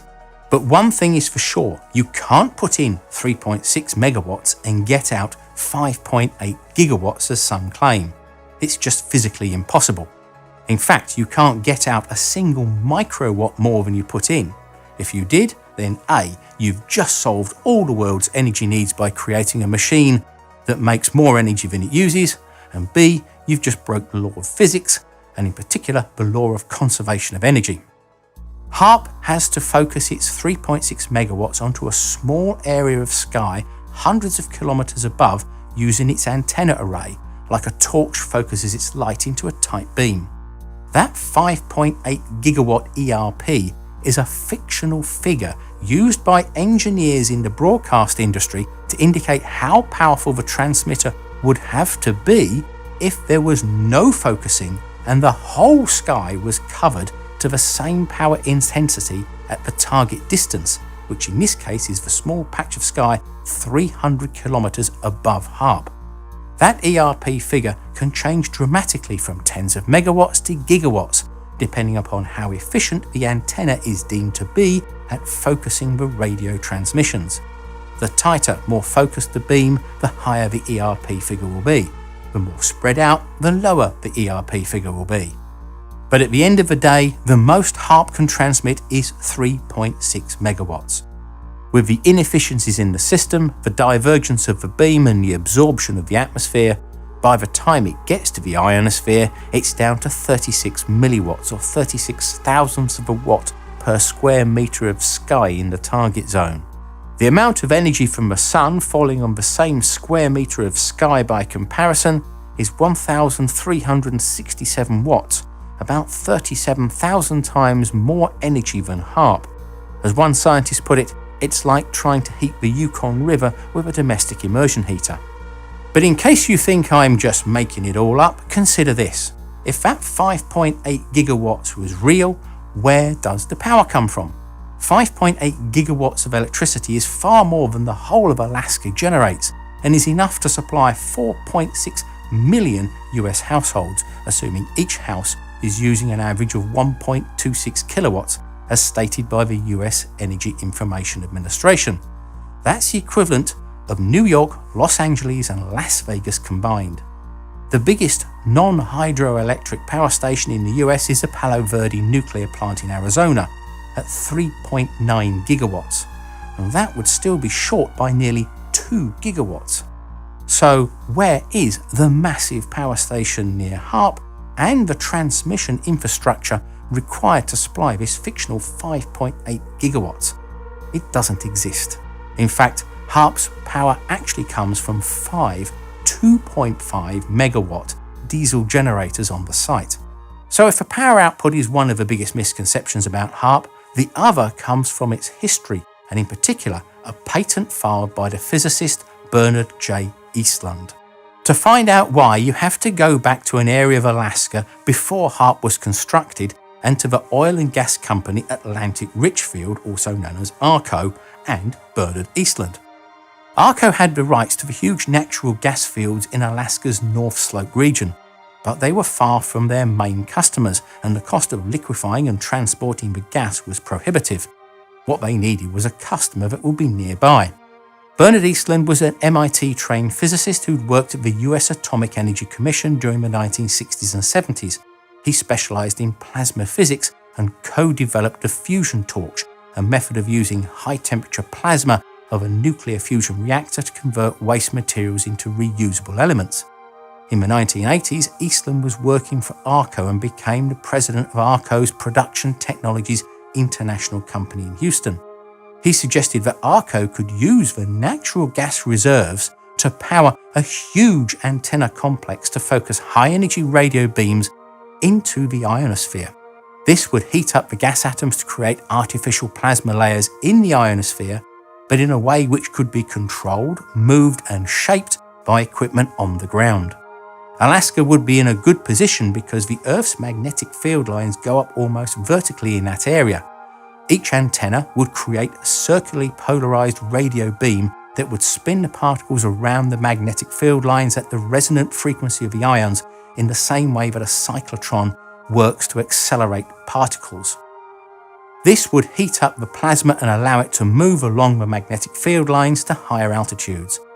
Eastland was granted a US patent, number 4686605, for the invention titled Method and Apparatus for Altering a Region in the Earth's Atmosphere, Ionosphere and/or Magnetosphere on August 11, 1987.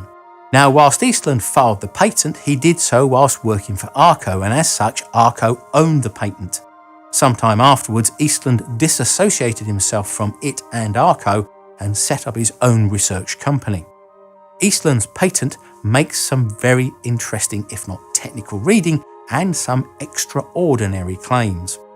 Some of the claims include that it could disrupt communications both around the Earth, but also to and from satellites, missiles, and air and sea craft by randomly modulating areas of the ionosphere which are relied upon to propagate radio signals around the Earth, and thus effectively scramble the signals.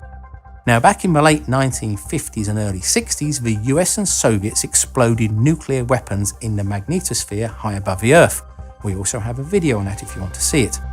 This created large amounts of charged particles which were found to travel along the magnetic field lines in a spiral motion and bounce back and forth between the mirror points at their ends at very high speed. This created a lot of radio noise that could blind radar systems and was thought at the time could cause the electronics of nuclear missiles to fail. One of the patent claims was that a plasma layer could be created and used to trap some of the plasma particles, which would then oscillate between the new layer and the mirror points on the magnetic field lines to create interference that could have a similar effect to the nuclear tests, but without having to detonate a nuclear device in space. Other uses include heating large areas of the ionosphere to move them to much higher altitudes, to create unexpected and unplanned drag forces on missiles and satellites and cause them to become unstable in their travel. Also, weather modification, by affecting the upper atmospheric wind patterns by stacking of different shaped plumes of particles to create a lens effect, and in concentrating solar energy over an area or altering the course of the jet stream to move adverse weather like hurricanes or denying rain to drought-prone areas. It was also claimed to be able to make a wave reflector in the sky to steer ELF signals to a depth of a kilometre or more. The reflections would then be picked up by a satellite and after processing could reveal hidden structures, a bit like a CAT scan of the Earth. Another reason to use ELF waves is that the frequency of brain waves in humans lays in the 3 to 12 Hz range, very similar to that of ELF signals. It was suggested that directing such a frequency at an enemy might have a detrimental effect on their mood and ability to operate. But it wasn't all destructive. Eastland suggested that it could be used to modify the molecular makeup of the upper atmosphere, increasing the levels of ozone to fill the ozone hole and to break up various chemical entities such as carbon dioxide, carbon monoxide and nitrous oxides. Even though the claims in the patent seemed extraordinary and were probably somewhat over the top, ARCO still passed the idea of the ionospheric heater and its possible uses to Simon Ramo, who had led the development of microwave and missile technology and was instrumental in the creation of the ICBMs. He passed it to the Defense Department, who then gave it to the Pentagon's advanced research arm, DARPA. The big claims may well have raised a few eyebrows in the military, and its electronic beam steering and reflection technology would have been of great interest to them, but the overall size of the proposed project would have been massive. For Eastland's patent to create the effects it claimed were possible, it would call for a site with a maximum output of 100 gigawatts of true power, not the fictional ERP figure. That's some 27,700 times more powerful than Haarp's 3.6 megawatts. If Eastland's design used the same 20 kilowatt antennas and layout dimensions as at Haarp, it would need 5 million antennas, which would take up an area measuring 51 kilometers by 51 kilometers, big enough to cover the city of Houston in Texas. This is why Eastland and ARCO suggested that the power should come from the huge natural gas reserves of Alaska's North Slope. It would have been a massive cash cow to ARCO to supply the gas. To put this 100 gigawatt requirement into context, it's 9% of the United States' total electrical power capacity of 1,100 gigawatts. The biggest gas-fired power stations in the world are in Russia and can generate 5.5 gigawatts of power each. Eastland's array would need 18 of these working at full power to supply the 100 gigawatts. Eastland's idea was just too grandiose, but the scientists saw the opportunity to build a much smaller facility that would allow them to test ideas and gain a much greater understanding of the ionosphere. So with the help of the Alaskan Senator Ted Stevens, $10 million of funding was provided and paid to ARCO to build a prototype Haarp research facility at a site of a US Air Force over-the-horizon radar which had been cancelled before completion at Gakona, Alaska. Because of the location of Haarp, it would be able to tap into the auroral electrojet, an electric current that circulates in the polar regions of the ionosphere. By modulating the auroral electrojet with an ELF wave, it would act like an incredibly long virtual antenna high in the sky to transmit these VLF and ELF signals, something that the US Navy were particularly interested in. So now we can see where we get this conflation of ideas between the Haarp research facility and Eastland's original patent, but the two are not the same. Haarp operates sporadically throughout the year for short periods of time and does not use microwaves to energize the atmospheric gases as some people think, so it's not like a giant microwave oven. Its operating frequency of 2 to 10 megahertz is 2,000 times lower than the 2.45 gigahertz used in a microwave oven. And you know when Haarp is working because you can hear its characteristic tones in the shortwave band up to many thousands of kilometers away.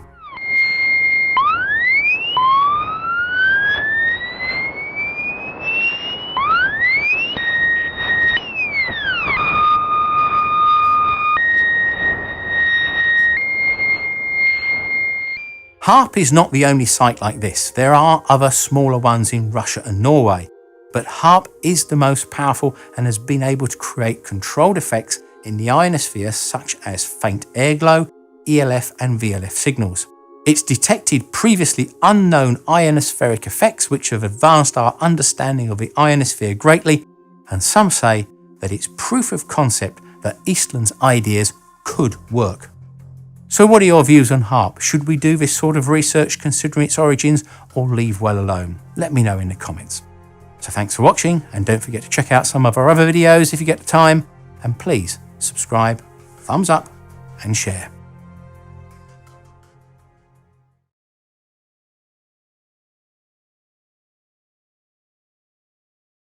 Boy, am I impressed with the RCA group here. We're covering the full spectrum. We're going from ULF to millimeter waves. And I'm going to take you back to HF and ULF here for a few minutes, and I think you'll enjoy this. First, a couple of quick notes. Unfortunately, I'm on the tail end of a head cold, so my voice is a little bit raspy. So you won't get my smooth radio voice on this presentation. Sorry about that. And secondly, this is an engineering presentation on HAARP. I'm the electrical engineer, the RF designer, responsible for the hardware up there. So any plasma physics questions that you might have, I won't be able to answer those. We have a lot of plasma physics experts that could certainly answer those questions for you. But we got a lot of ground to cover here. And my goal here is to give you a good idea of why HAARP was built, why it was built, where it was built, how we designed it, how we assembled it, how we operate it, and a quick look at some of the science that is done at HAARP. Okay, let's get started. HAARP was actually designed by a very small group of really smart folks, and this is the list here. And obviously, I'm number 3 on the list here. Let's see, is the pointer on the side or? Whoops. There we go. Thank you. So I'm number 3 on the list. I guess that's a pretty good rank. Okay, so HAARP. HAARP is the High Frequency Active Auroral Research Program, and it's a joint program that was funded by the Air Force, the Navy, and DARPA. And it's currently operated by the University of Alaska out of Fairbanks. They have the Geophysical Institute up there, and they're running the site now. It's very active, by the way. So radio science research in Alaska. Let's go north to Alaska. Why is HAARP important? Why should we be interested in HAARP? Well, HAARP is the United States' only state-of-the-art radio science research facility with premier technical capability from ELF through microwave frequencies, including radar and optical light experimentation. When people think about HAARP, they think about only one instrument, our largest instrument, the big HF transmit array, and we'll spend time on that. But the site is very big, and it has capability from DC to light. A unique high-power HF transmitting system, which we call the Ionosphere Research Instrument, the IRI, is capable of temporary ionosphere modification for radio science research to do cause and effect studies. Comprehensive diagnostic instrumentation on site, including magnetometers, rheometers, radar imaging devices, incoherent scatter radars, for example, are there. Many receivers, ionospheric sounders, satellite receivers, general purpose receivers, arbitrary waveform generation, reception for digital modes. We pretty much can do it all. It's a very large, very capable site. Receiving diagnostic instruments at the site are typically run 24/7, 365, collecting valuable long-term observations of the electromagnetic spectrum. This history that we can collect is very, very valuable. The facility is located in a region where the auroral oval and the mid-latitude ionosphere are easily within view, meaning within the pointing angle of our HF transmitting beam. So this is an optimum location for most radio experimentation involving the ionosphere. And of course, the remote location in Alaska provides a wealth of research opportunities with low man-made electromagnetic noise and the very low probability of causing HF radio interference to any service because we're an NVIS or vertically beaming HF site. Okay, let's talk briefly about the history of HAARP. This is a pretty busy view graph, and I'm just going to sort of just give you the highlights of this view graph. In 1990, through a congressional funding initiative, HAARP was started. In 1993, hardware started showing up. It was all subcontracted out. And by 1994, we were starting to assemble everything on site and making preparations to get operating. And in 1995, we had 18 towers and 18 transmitters ready to go. And Haarp was actually built in 3 phases, as you'll see. And this was planned ahead of time. 18 towers, 18 transmitters, 48 towers, 48 transmitters, and then 180 towers and 180 transmitters. So this was the first phase. Well, as you would expect, whenever you do something for the first time, there's a learning curve, and things didn't go so well. The transmitters were not reliable. We were burning up antenna matching units, and our contractors had gone away, and some had overrun badly financially. So we took everything back in-house.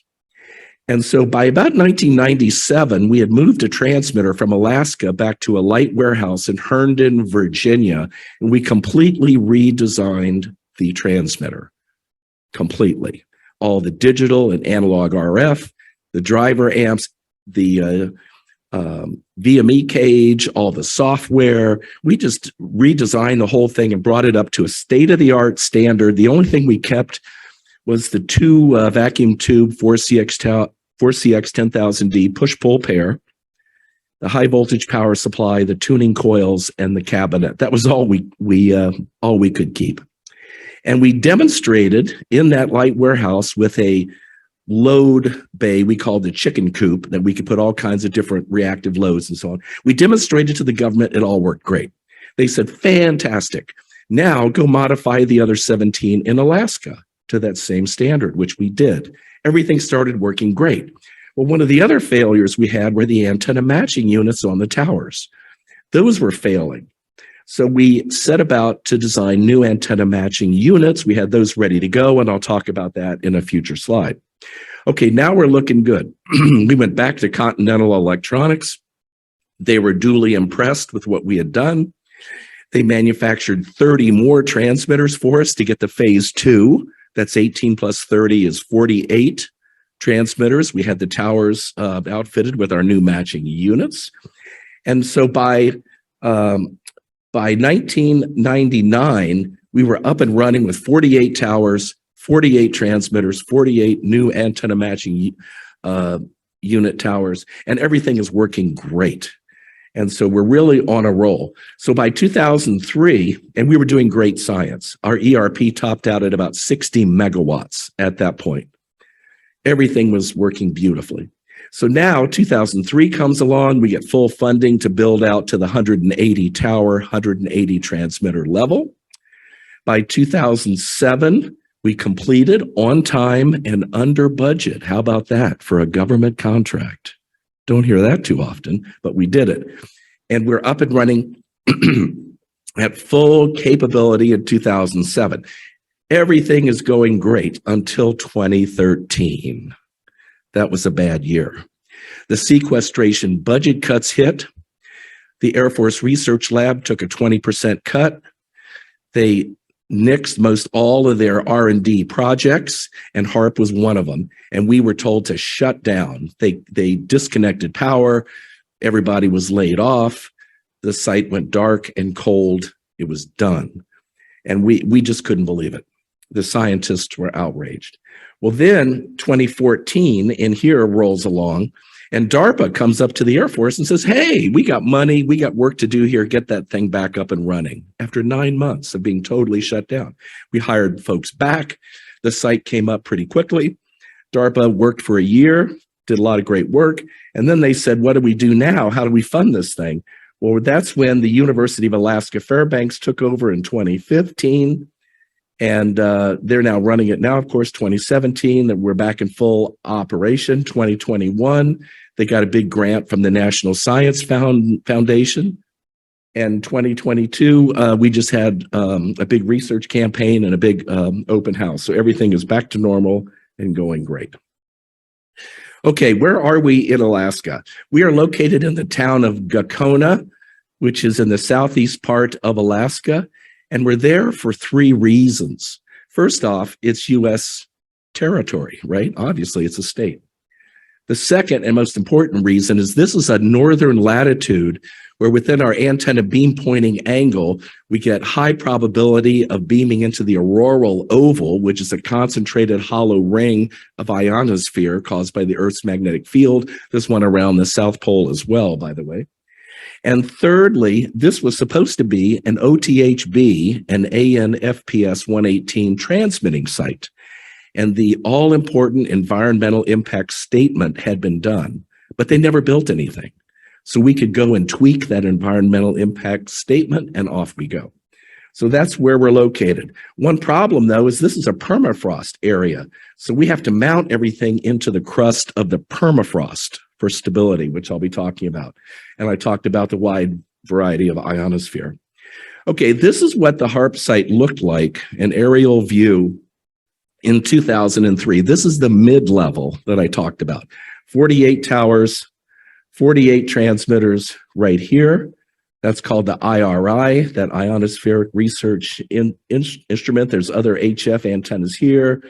This is our operations center on the left, and some diagnostic radars are in here. We have science pads at the site. There's an aircraft alert radar I'll talk about, another big HF site with transmitters, receivers, and 3 science pads on the North Road here. That's where our sounder is and some satellite stuff. That's another HF pad, and that's a radars pad. But then we go to 2007, the full build out, and now you see we've added another incoherent scatter radar here at UHF. We've expanded to the full 180 tower, 30 transmitter shelter building IRI array here, and that's a 40-acre transmit array. It's pretty big. Okay, so we all know about the electromagnetic spectrum here, but what's interesting is that the Haarp big HF transmitter only transmits from 2.6 to 10 megahertz. It was funny when I would call Agilent at the time and I would say, I need a signal generator that has ultra low phase noise and I only need it 2.6 to 10 megahertz. They would always say, oh, what is this clock for? And I'd say, no, it's not a clock. This is our carrier for a transmitter. And they'd laugh and they'd say, nobody builds transmitters at HF. I said, well, we are. So it was always funny to get a reaction. But why are we only 2.6 to 10? The reason why our transmitters are limited to that range is the simple fact that when you're beaming vertically into the ionosphere, that vertical incidence, the maximum usable frequency rarely goes above 10 megahertz.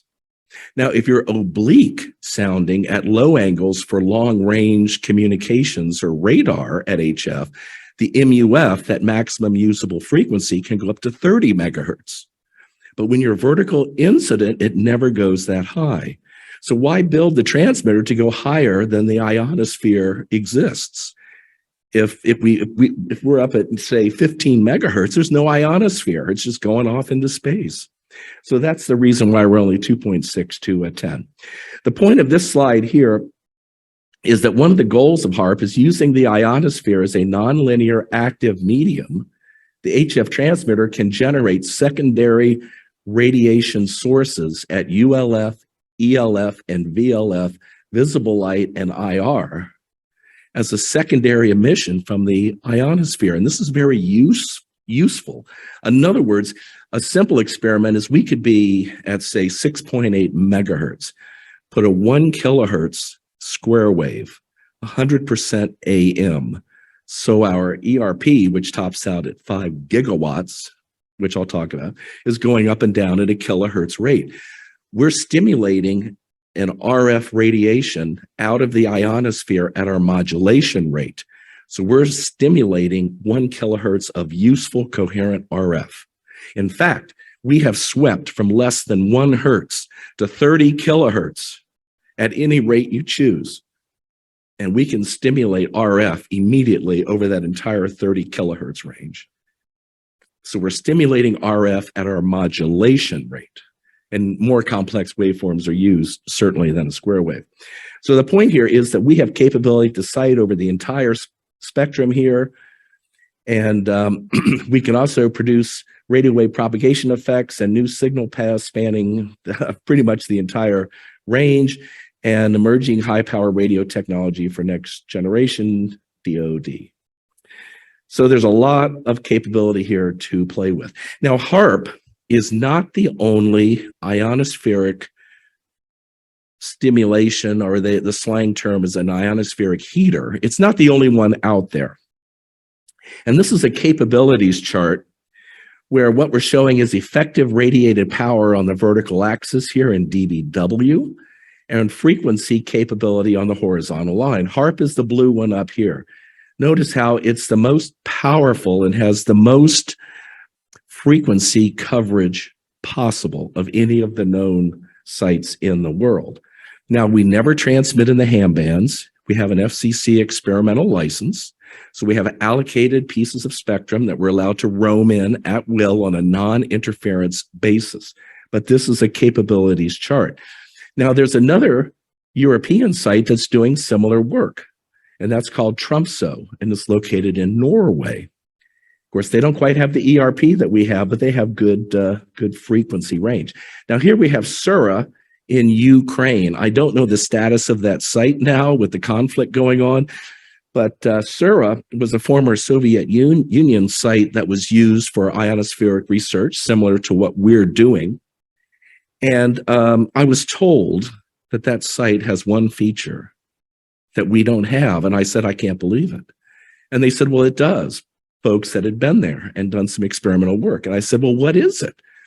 And they said, oh, well, they only have like 6 or 8 big high power transmitters. And they said the feature is when you open the back of the transmitter, there's a bottle of vodka sitting in the back, ready for a little swig. We don't have that feature in our transmitters, I'm sad to say, probably for the best. Right, that can be added. So then Arecibo, years back, this doesn't exist. They had a 3 fixed frequency operation at one time. The yellow is Haarp back at that 48 transmitter level. And then we have high pass. That was run by UCLA up in the Fairbanks area.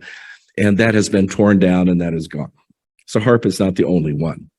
Okay, let's zoom in a little bit on the Haarp IRI transmit array here, and let's see what we have. This is a Haarp tower. Remember that permafrost that I talked about? In order to anchor in, we have to use a device called a thermosiphon. This has 500 pounds per square inch of gaseous CO2. And in the wintertime, those fins get chilled by by 30 to 60 below zero air, and it liquefies and drips down to the bottom and then comes back up as gas because it's going to be 32 down here. And that just sucks the heat out of the ground during the winter time and super freezes us into that stable permafrost crust. In the summertime, it doesn't do a thing. So that's how we get stability in this permafrost area. The top 8 feet, it thaws and freezes and is not stable at all. So that just works great, kind of pipeline technology there. We have a ground screen 15 feet off the ground. That's our ground plane. The towers are at ground. We have a set of high band fat dipoles here, trying to stay a quarter wave off the ground plane, high band matching unit. And then we have a low band fat bow tie dipole, again, towers at ground, and a low band matching unit. The towers are about 75 feet high. Now, we actually have crossed dipoles because we want the experimenter to have the capability to use circular polarization, and you need orthogonal dipoles to do that. So this might be our north-south dipole, and then you've got east-west dipoles with their independent matching units coming in and out. Now notice how these are stacked. When we're on the low band, we have vacuum relays that open up the half dipoles here and float them. That dipole vanishes when we do that. And then when we want to use high band, high band, by the way, is 7 to 10 megahertz, and low band is 2.6 to 8.4. When we want to use high band, we close the vacuum relays to all the half dipoles, and we open them for the low band and float the half dipoles through a static drain choke, and they vanish. Dr. Breakall was the one who came up with this, and it works great. Okay, this is a view of the Haarp site, just standing there. Here's that thermosiphon I talked about. There's the radiators. In the summertime, doesn't do a thing. In the wintertime, easily, it's 30 to 40 below with no wind, 50 and 60 below often in this part of Alaska. So that allows us to pull the heat out of the ground and remain anchored into the stable permafrost crust. Then you come up the tower. There's some local area network, fibers, and fire alarm stuff. And then you come up and you can see this ground screen here. That's a 15-inch square of AlumaWeld wires grounded to the towers. Excellent ground plane. It's like a flat sheet of metal for HF. And then you can see the low band dipoles, east, west, north, south. The round cans are the matching units. They're fixed tuned. They just have vacuum relays to release those half dipoles when we don't want that band. And you can see the shelter buildings here we're going to talk about. There's 6 transmitters per shelter building. They're custom built for our use. Okay, let's zoom in on a tower here. Here's the tower. That's at ground. So we have 2 feeds. That's 1 5/8 coax, solid foam dielectric coax. We have high band, low band switches. We have an east-west feed and a north-south feed. We have switches here. And so when we switch to the high band, these matching units are active here. These dipoles are floated, and we go out the high band. When we want low band, we close the switch the other direction, and we go to low band. These half dipoles are floated. The low band's active. There's a matching unit, 1 for each dipole, obviously 2 because they're cross dipoles. They often use circular polarization. This is all about phase, right? If you have cross dipoles and you feed them in quadrature phase, depending upon who's leading and who's lagging, you can get circular right, or you can get circular left, or if you put them both in phase, you can get linear, or we can do elliptical. So this is just a choice for the experimenter. What electric field polarization do you want? So notice these boxes here. These 2 boxes up here and the 2 boxes here. Those are called even mode dump loads. The problem with our matching units was that we were getting mutual coupling in the array because the low band dipoles are so close to one another, such that the high band dipoles, which define the tower spacing, didn't give us grating lobes. So that pushed the low band dipoles really close. They're only 10 feet apart. So from about 6 megahertz down to 2.6, we get power from adjoining transmitters 2 and 3 towers away, shoving power back down into us. We just tuned to whatever that SWR is. We call it an active impedance, and it works great. So, but the problem is the SWR, either better or worse, from mutual coupled power, that's in the odd mode, meaning the voltage polarity on each side of the dipole is opposite, plus minus or minus plus. But what if that mutual coupled power is plus plus or minus minus, the same on both sides of the dipole? That's even mode power. It cannot radiate, and it has to find a return to the transmitter. That's what was blowing up our antenna matching units. Once we figured that out, we designed a matching unit, which I show here, which has a dump port for even mode power if it's there. If it's not there, nothing comes out. Even mode power. And we realized we had even mode hotspots that would move around the array, many of them, dependent upon frequency and phase. What's that? Well, this is a 4-port hybrid transformer, and it gives us a port so that if the phase or the polarity is plus plus or minus minus, it sends RF down and out that port. The odd mode coupled power still comes back as an SWR. You still see it getting better or worse. But we designed this in our lab. It works absolutely great. Notice that there's no ferrite. It's a 4-port hybrid transformer using special times coax wound on air. We're not allowed to use ferrite because if it saturates, it could create harmonic content.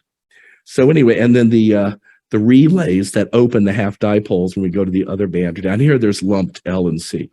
These are all fixed tuned. Okay, here's a look at the transmitters in the shelter building here. And you see 3 on the right, 3 on the left. These are custom shelter buildings. There's armor plating in the walls. There's a single blower at the end. There's a floor plenum that shoves air up through the transmitters. There's a return plenum in the ceiling. As I said, 2.6 to 10. Now, each transmitter has 2 outputs, independently tuned. 10 kilowatts on the left side, 10 kilowatts on the right side. That's because the left is always the east-west dipole, the right is always the north-south.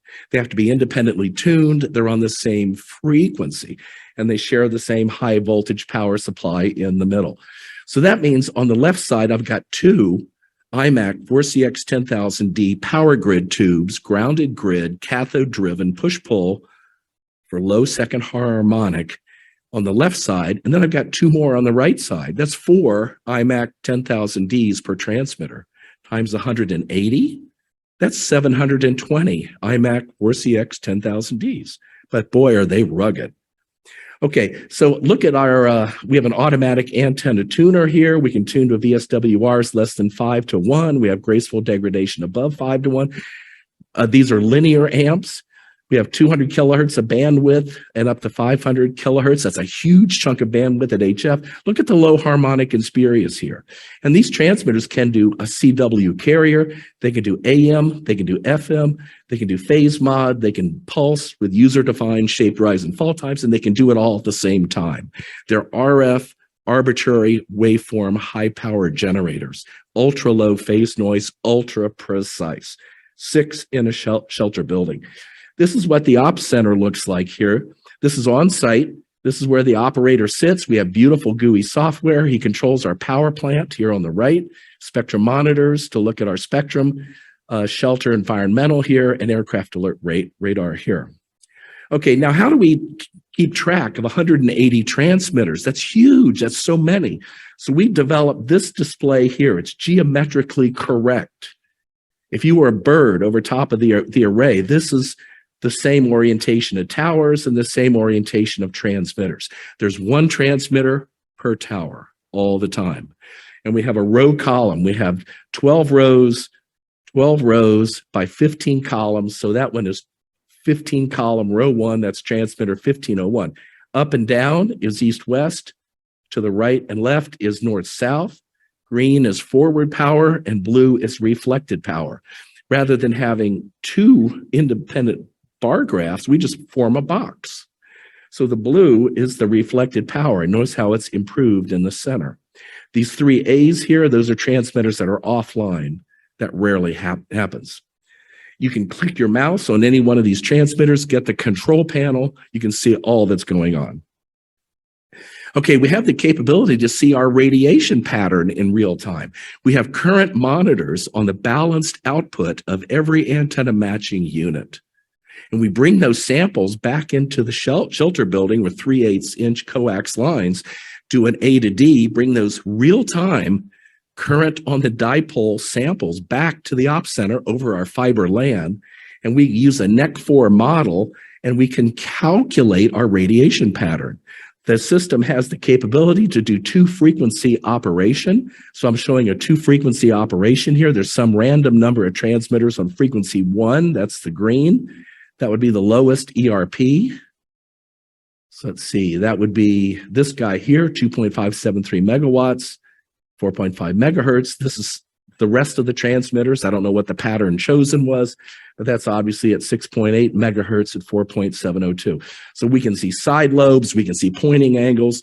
How cool is that? We can see our radiation pattern in real time, and the government flew pattern cuts at 10,000 feet and verified the accuracy of this technique. They were duly impressed.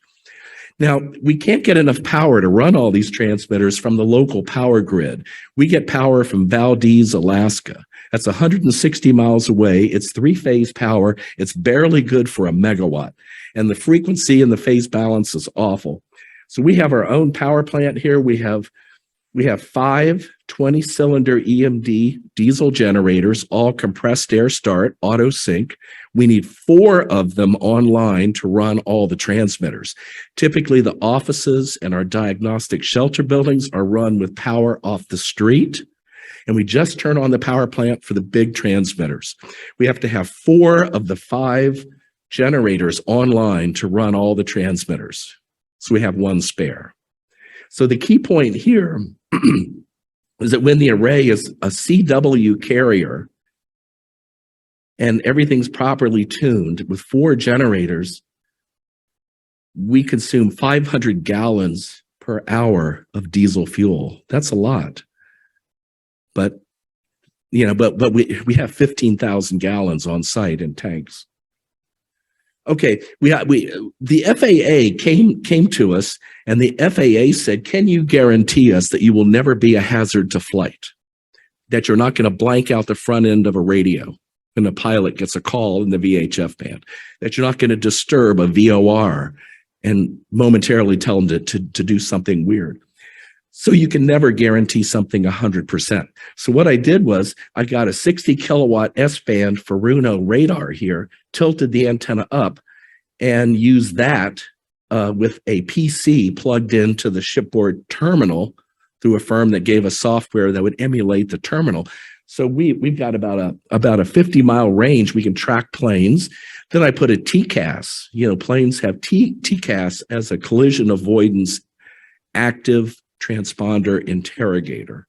So we got a high-powered TCAS, mounted it on this plate, and brought that in. And so we're pinging transponders, but we're not a transponder. They don't ping us. So we could get hemispherical coverage of Mode S transponders they give us what their altitude is. That's part of the response. We get an azimuth through DFing that's built in. And then we can also track them here. Then I added ADS-B, which is the new GPS beacon. So we get 3 tracks on planes from 500 feet to 55,000 feet. And whenever a plane gets within 5 miles of the site, we sound off a weird wave file like a ding, like a gong or something, and the system automatically stops transmitting till that target or targets get more than 5 miles away. The FAA loved it, so we just don't transmit when anybody's within 5 miles. We can never be blamed. Okay, here we are installing some transmitters. Shows a transmitter being mounted. There's our power transformer. There's a transmitter going up against the wall. You can see an output tuning coil here. There's a servo motor at the bottom. This is the side of a transmitter. That's an output antenna tuning coil. It's a L network. This is a plate tuning coil for the 2 tubes and the push-pull pair. Very rugged, very reliable. Here we are mounting transmitters in the shelter building. We did this all ourselves. You can see them. You can see the high voltage power supply here. Remember, it's 10 kilowatts on one side. That's the east-west on his tower. 10 kilowatts on that side. That's the north-south. And they share a high voltage power supply here to a pretty large extent. Notice there's not much front panel. Everything's done over a laptop. Now, one of the things we pioneered here, I'm just about to wrap this up. The scientists naturally wanted transmitters that were effectively calibrated like a piece of test equipment. They want precision power, precision phase, low phase noise. They want pure signals coming out. So in addition to being linear amplifiers, I pioneered a technique where I'm plus 10 dBm RF drive on top, and my phase control is plus 10 dBm out to have the active phase lock loop. So I borrow those ports and I use a network analyzer, and I can sweep the entire transmitter. And I can by adjusting stepper motor offsets that are going to remain as a cal for that one transmitter. I can put in stepper motor offsets for all the tuning, and I can give them a perfect band pass, perfect phase, perfect gain.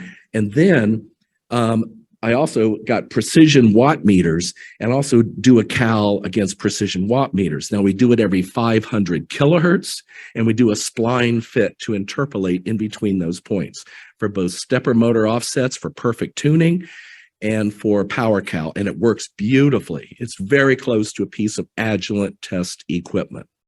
It just really worked great. Continental had never seen that. Okay, that's what a finished Haarp transmitter shelter building looks like. These are QA sheets.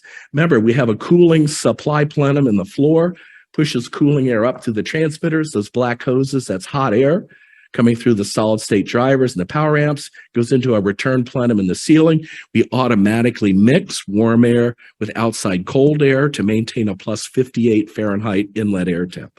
Works great. There's a shot of the Haarp site from high altitude, a 40-acre transmit array here. There are 30 shelter buildings, 6 transmitters per building here. And they're spaced under the array so that the coax feed lines up each tower from every 10 kilowatt side are the same electrical length. That way it's a constant. I don't care about it. And you can again see our operations center. That's Mount Sanford. That's about 35 miles away. That's not Denali. That's way too far away. That's in the Wrangell St. Elias Mountains. You can see the ionospheric sounder here.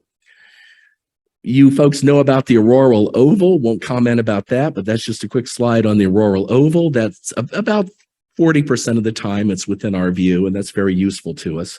There's a picture of what an aurora looks like over top of the Haarp site. That's our optics trailer there. And that's, in effect, that's painting out the auroral oval that's sitting over top of us, practically.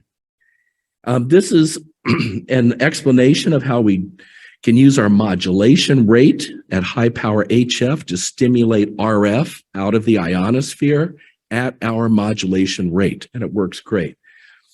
There's a mining school up north of the site in Delta Junction, Alaska. We use it as a target of opportunity. We generate ELF, and then we hand walked over top of this mining school mine tunnel here to see if we could see it. And sure enough, we can image the tunnel using the pulsed ELF that we generate in a radar mode. So again, the application here is Haarp generates the ELF. The skin depth of soil and salt water is very deep at these ELF, ULF rates.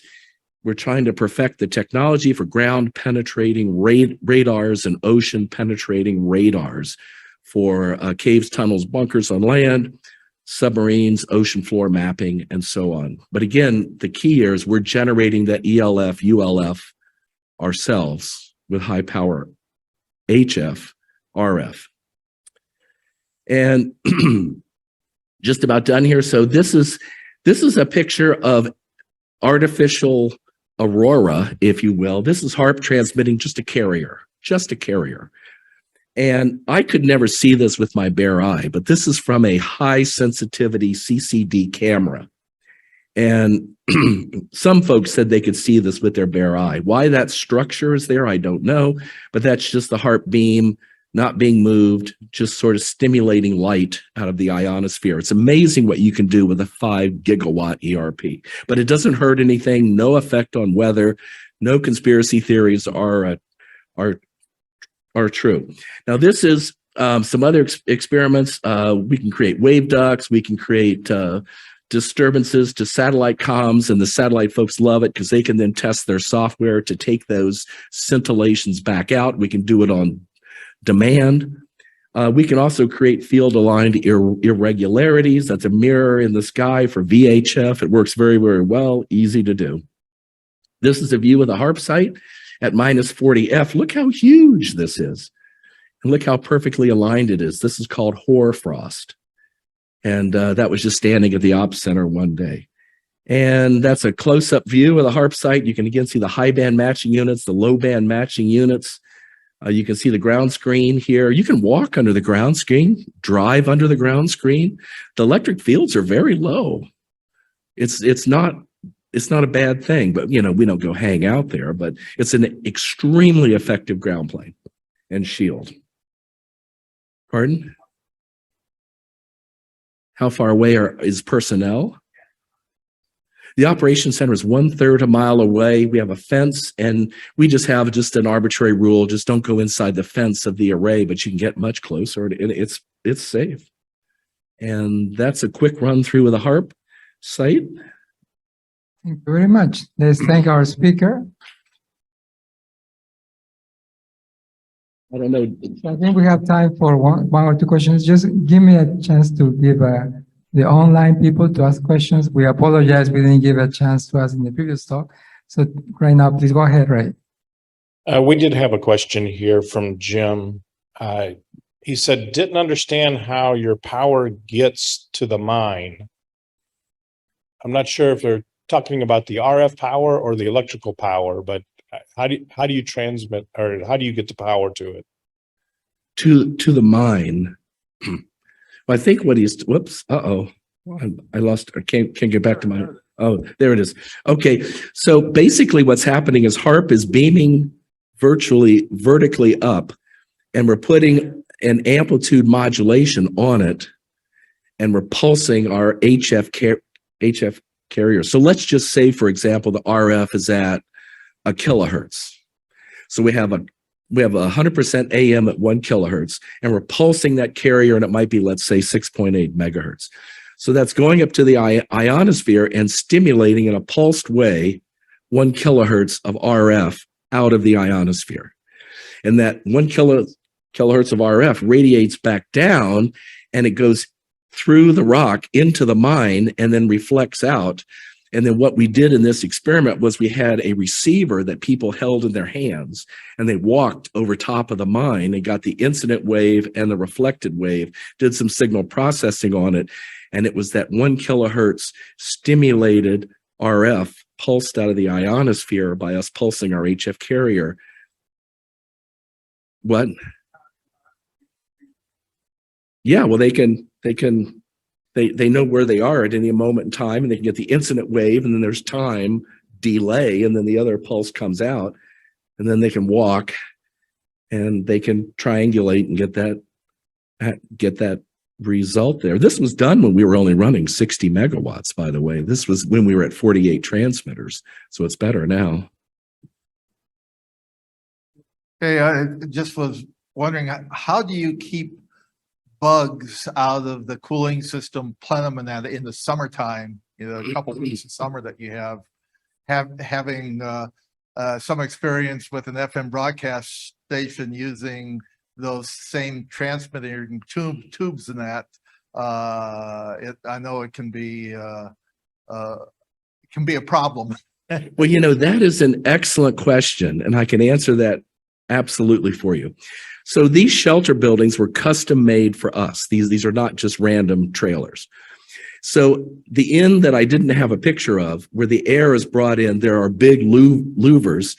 But the interesting thing is that we were told, and it appears to be true, that if that air intake, if the minimum height is more than so many feet above the ground, the bugs don't fly that high. So I would say it's probably up around maybe 5 feet, 6 feet up. I don't know. But so that air intake, it's tapered up and is high enough above the ground where the bugs don't fly that high. So it goes in through the air is sucked in through the louvers, and then there is filter media. You do have but I don't recall bugs filling up the filter media, and there are a lot of bugs in Alaska. As you know, that's a common problem. But that height thing really worked. Yep. Okay, one more question. Okay, please go ahead. Online. Another one from online. How much 1 kilohertz power do you think actually gets into the mine? Boy, I would only be guessing. The amplitude of the stimulated ELF is very, very small. This is not strong. It's enough for a receiver to work with, but I don't have an answer for you because I would just be guessing, and I don't want to guess. And it varies wildly day to day and hour to hour.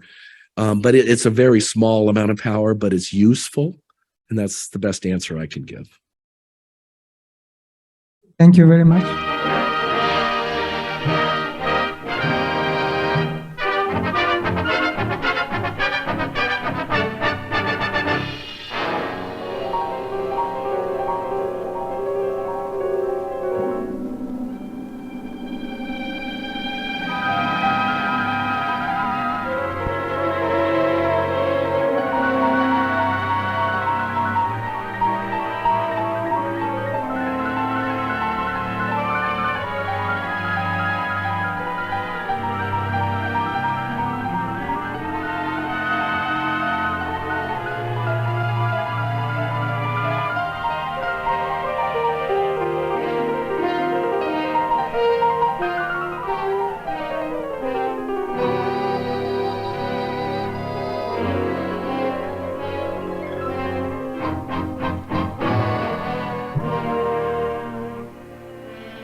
The world of tomorrow and the instruments of science which are shaping it may seem remote and fantastic, but yesterday's fantasies are becoming today's facts.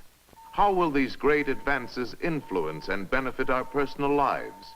Here in this science factual film, is an answer.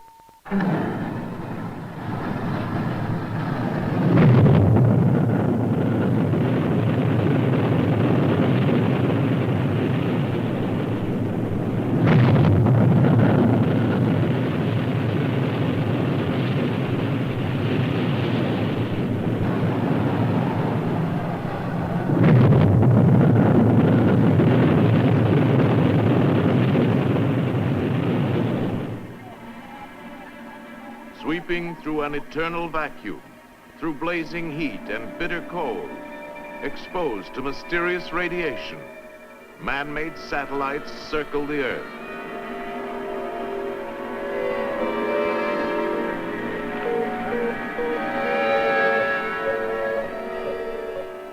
Traveling at fantastic speeds, these eyes in outer space give us knowledge for future exploration, and also vital information that will lead to a better understanding of one of nature's great forces, the weather.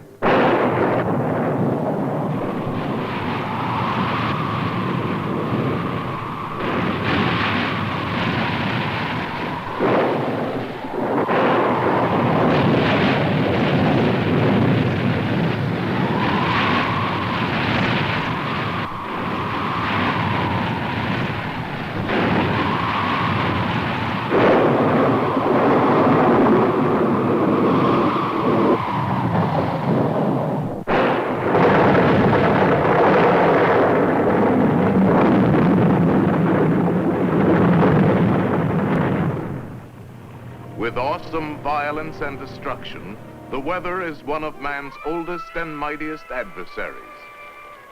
But in its ever-changing moods, the weather brings us beauty. The weather gives us our daily bread. The weather makes possible all living things. And the weather certainly influences our daily lives.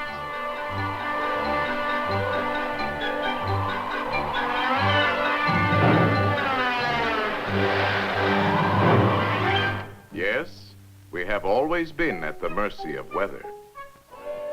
When the weather is nice, we are happy.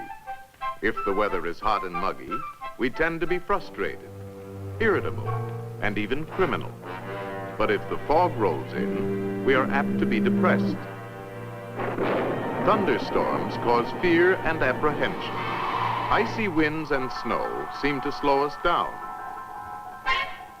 In trying to predict these capricious changes in weather, we sometimes resort to rather questionable weather forecasting devices, such as an almanac, a crystal ball, a gouty leg, and the law of average.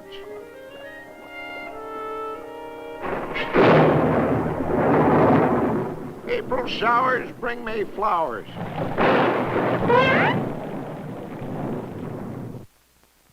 When mule ears shake in a certain way, it means that rain will fall that day. If a spider you should slay, rain will fall within a day. It's a sign of rain and snow when the birds and bugs fly low.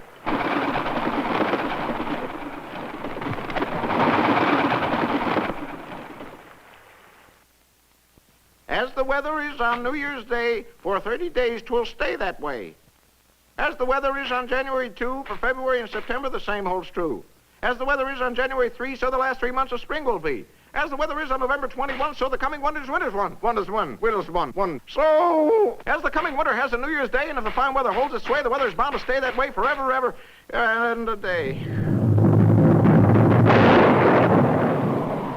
Well, no matter how we try to predict the weather, of this we can be certain. It will always be with us.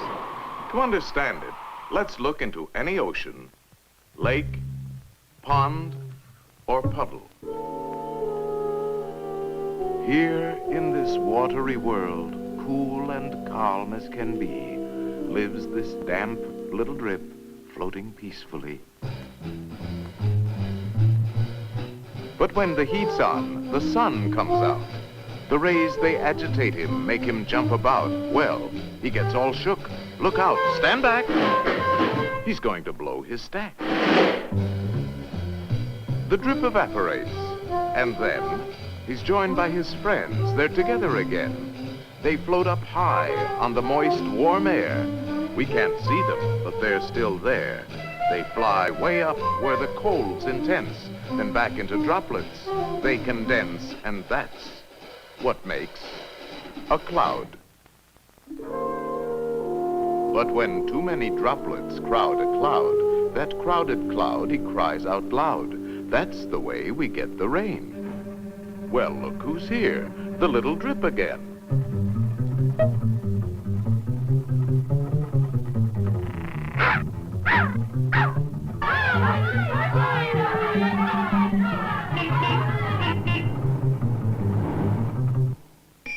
Back in the puddle. Hot skies. Drops rise. Vaporize. Liquefies. And that's what makes a cloud. Sometimes these droplets blow up high, higher and colder, colder. Why they get so cold they crystallize, and snowflakes form in those frigid skies. Then they fall into warm air, melt into rain. Well, look who's here. Yep, the little drip again.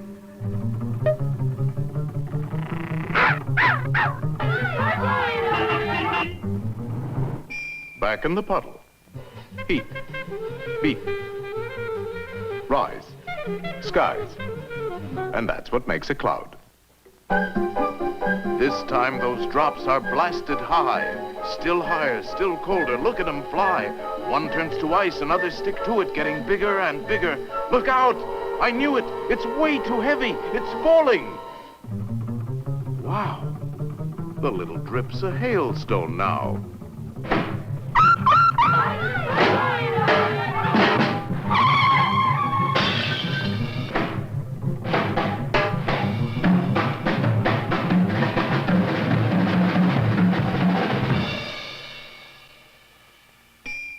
He's back just where he was before, and the whole thing's ready to start once more. This constantly repeating cycle of weather may seem capricious and without direction, but throughout nature there is order.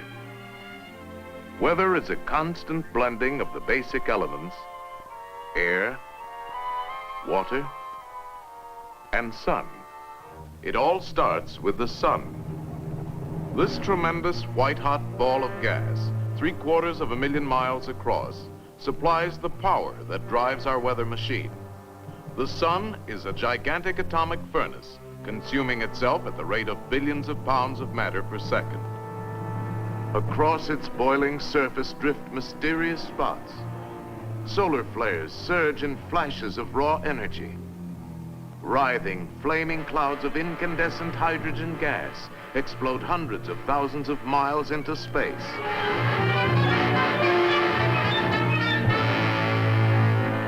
The sun is absolutely essential to life on our planet.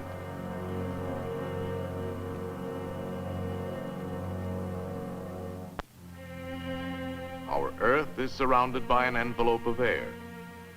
Radiant energy, constantly pouring out from the sun, heats the Earth and its atmosphere unevenly from pole to equator, setting in motion broad flowing rivers of air. Wherever opposing currents of air develop, giant eddies and whirlpools are formed. These are traveling areas of low pressure in the atmosphere.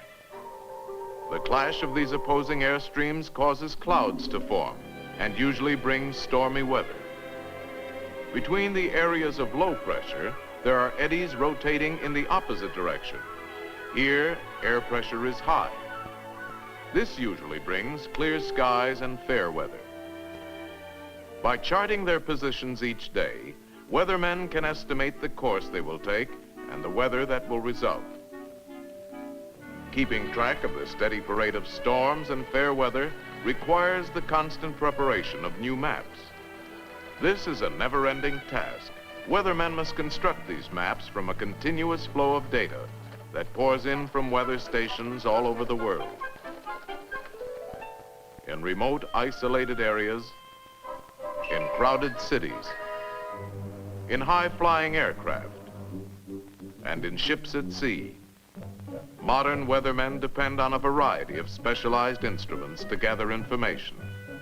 They measure temperature, moisture, air pressure, and wind speed.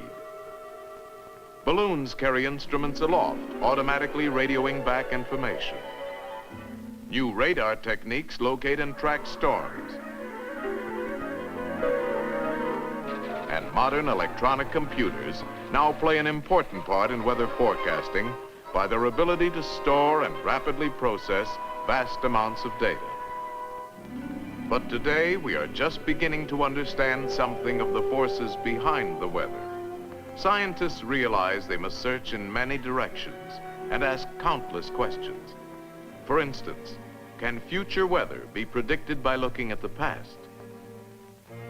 Does the slow advance and retreat of glaciers over periods of centuries indicate cycles in the Earth's climate? Past records of bird and animal migration, or the migrations of man, may furnish clues. And even ancient tree rings give an indication of wet and dry periods.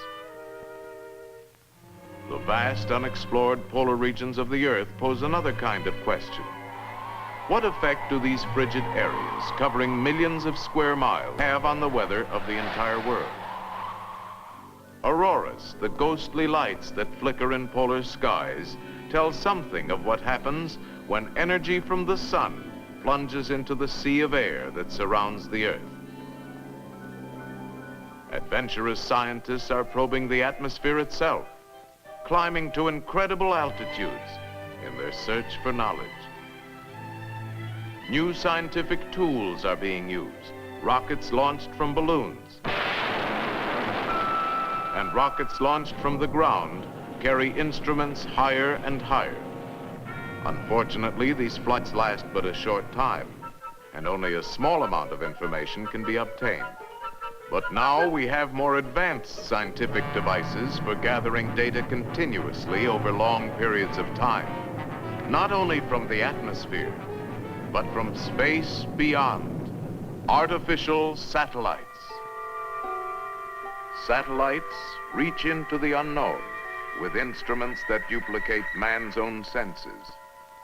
The eye of the satellite is a photocell or a radiation counter. Its ear, a tiny microphone. Its memory, a tape recorder. And its voice is a radio transmitter. Here, these instruments are placed in an actual weather satellite, designed to record the cloud formations covering the Earth. In this cross-section view, we see how all the instruments have been reduced to an amazingly compact unit weighing but a few pounds. Here is one of the electronic eyes of the satellite. This eye converts the light reflected from land, ocean, and cloud into electrical impulses. These impulses from the eyes are changed into electronic signals that are recorded by this tiny tape machine. Recording continuously for periods of nearly an hour, this incredibly small instrument remembers everything the weather satellite sees. Triggered by a radio signal from Earth, the recorder plays back the stored information in only 1 minute. These precious reports on the Earth's cloud patterns are received by specially designed stations on the ground. The radio signals from the satellite are now converted back to a moving pattern of light on the oscilloscope, and finally translated into a picture of the cloud formations the satellite has seen during one trip around the Earth. Today's weather satellites are small and are designed to do a limited job. However, they are the first step forward to larger and more versatile space explorers of tomorrow. These future satellites will be the key to precise forecasting and control of weather. Let us project our present knowledge with imagination and speculate on how satellites might be used in future operations from a worldwide weather center. This is the master control room. Electronic maps and view screens display up-to-the-minute pictures of the weather around the Earth. Every hour, reports are automatically received from all points at sea, on land, and in the air. 22,000 miles out in space, 3 robot satellites train their sensitive television eyes on all parts of the Earth. These pictures are monitored on viewing screens in the Weather Center.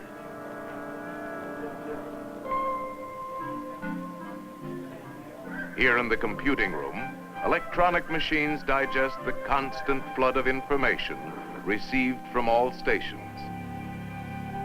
This is then translated into an ever-changing diagram of the Earth's weather. Forecasts for every sector of the globe are made months in advance. Prediction charts have indicated that a powerful hurricane will begin forming today in the Atlantic Ocean. The electronic weather map shows an intense storm system building up about 1,000 miles due east of Miami, Florida. The controller calls for a close-up satellite view of the troubled area. Coco 526, Yankee 2.5. Okay, controller, Coco 526, Yankee 2.5.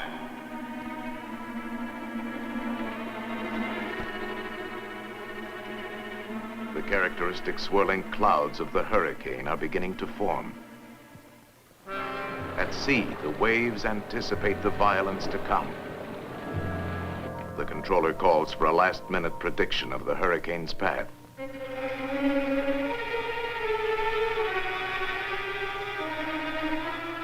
If control measures are not begun at once, the hurricane will smash across densely populated areas within 48 hours. 11 a.m. EST.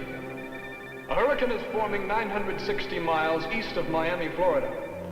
If control measures are ineffective, it will pass inland at Cape Hatteras in 48 hours. Control operations will begin within 2 hours, but safety precautions should be completed from Cape Fear, north no later than 6 p.m. tomorrow.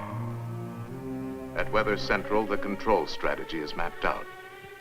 A ridge of high pressure slants across the eastern United States between 2 low-pressure storm systems.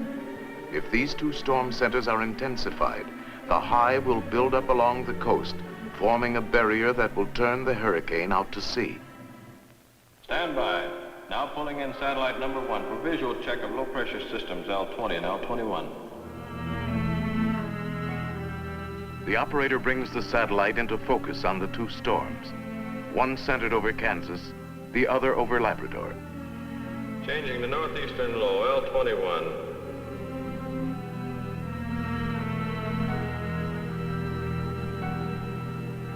With the touch of a button, the battle begins. On the ground, chemical cloud seeders begin to work the 2 storm areas. Robot planes seed the clouds from above. The storm centers over Kansas and over Labrador intensify as seeding continues. Now changing over to Hurricane Center H8.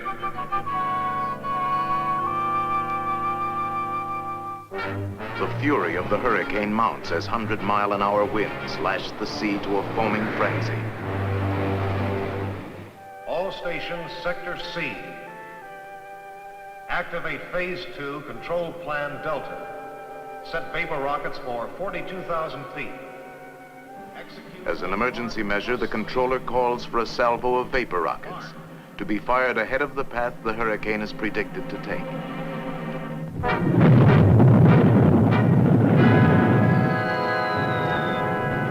These artificial clouds will block the sun from evaporating more water to feed the hurricane.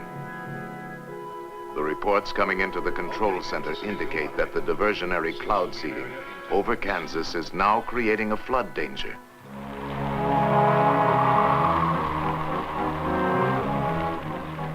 Specially equipped robot aircraft are dispatched immediately to release a high concentration of cloud seeding material into the fringes of the storm. Heavier seeding from the ground also helps to subdue the rain by spreading it over a wider area. The controller calls for another view of the hurricane, which has now moved closer to the coast.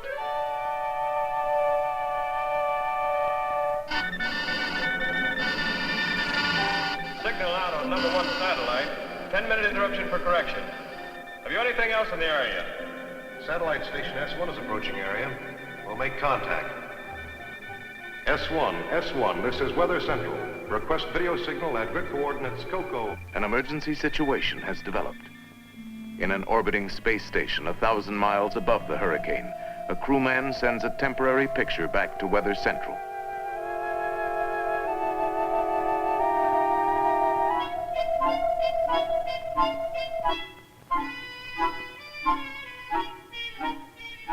Okay, S1, your video is R5S5. Thank you. The hurricane has stopped moving toward the coast, but is still intensifying. It must be made to move northward and out to sea. This is a crisis. Aberdeen Station. Activate multiple seeding rockets on course 117. The controller decides to fire cloud seeding rockets just ahead of the hurricane, hoping to start it moving.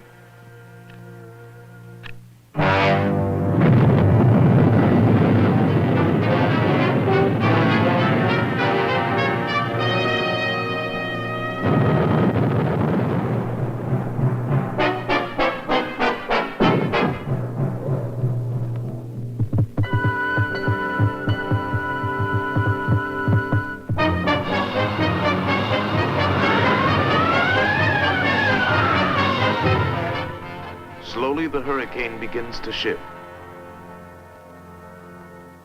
All available forces have been brought into play. Now we can only watch and wait.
After hours of tension, the turning point is reached.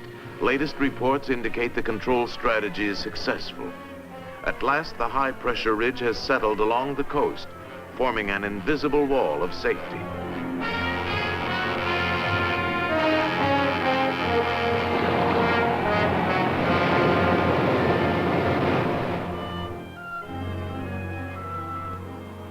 The storm is over.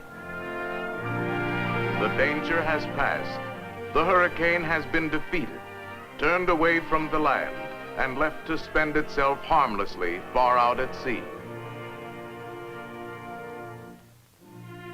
In the world of tomorrow, weather control will enrich and safeguard our daily lives. In the foreseeable future, we will conquer more than violent storms. We will turn the destructive elements of today into new sources of power, shaping the land on which we live. All mankind will benefit. Arid wastelands will be made green and fertile, and vast frozen areas will become productive. To this end, man-made satellites will probe the secrets of the skies. They will be our eyes in outer space.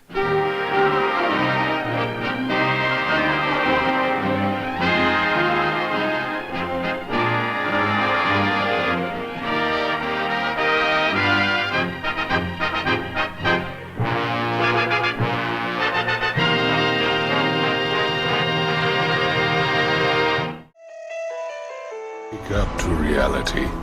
Nothing ever goes as planned in this accursed world. The longer you live, the more you will realize that the only things that truly exist in this reality are merely pain, suffering, and futility. Listen. Everywhere you look in this world, wherever there is light, there will always be shadows to be found as well.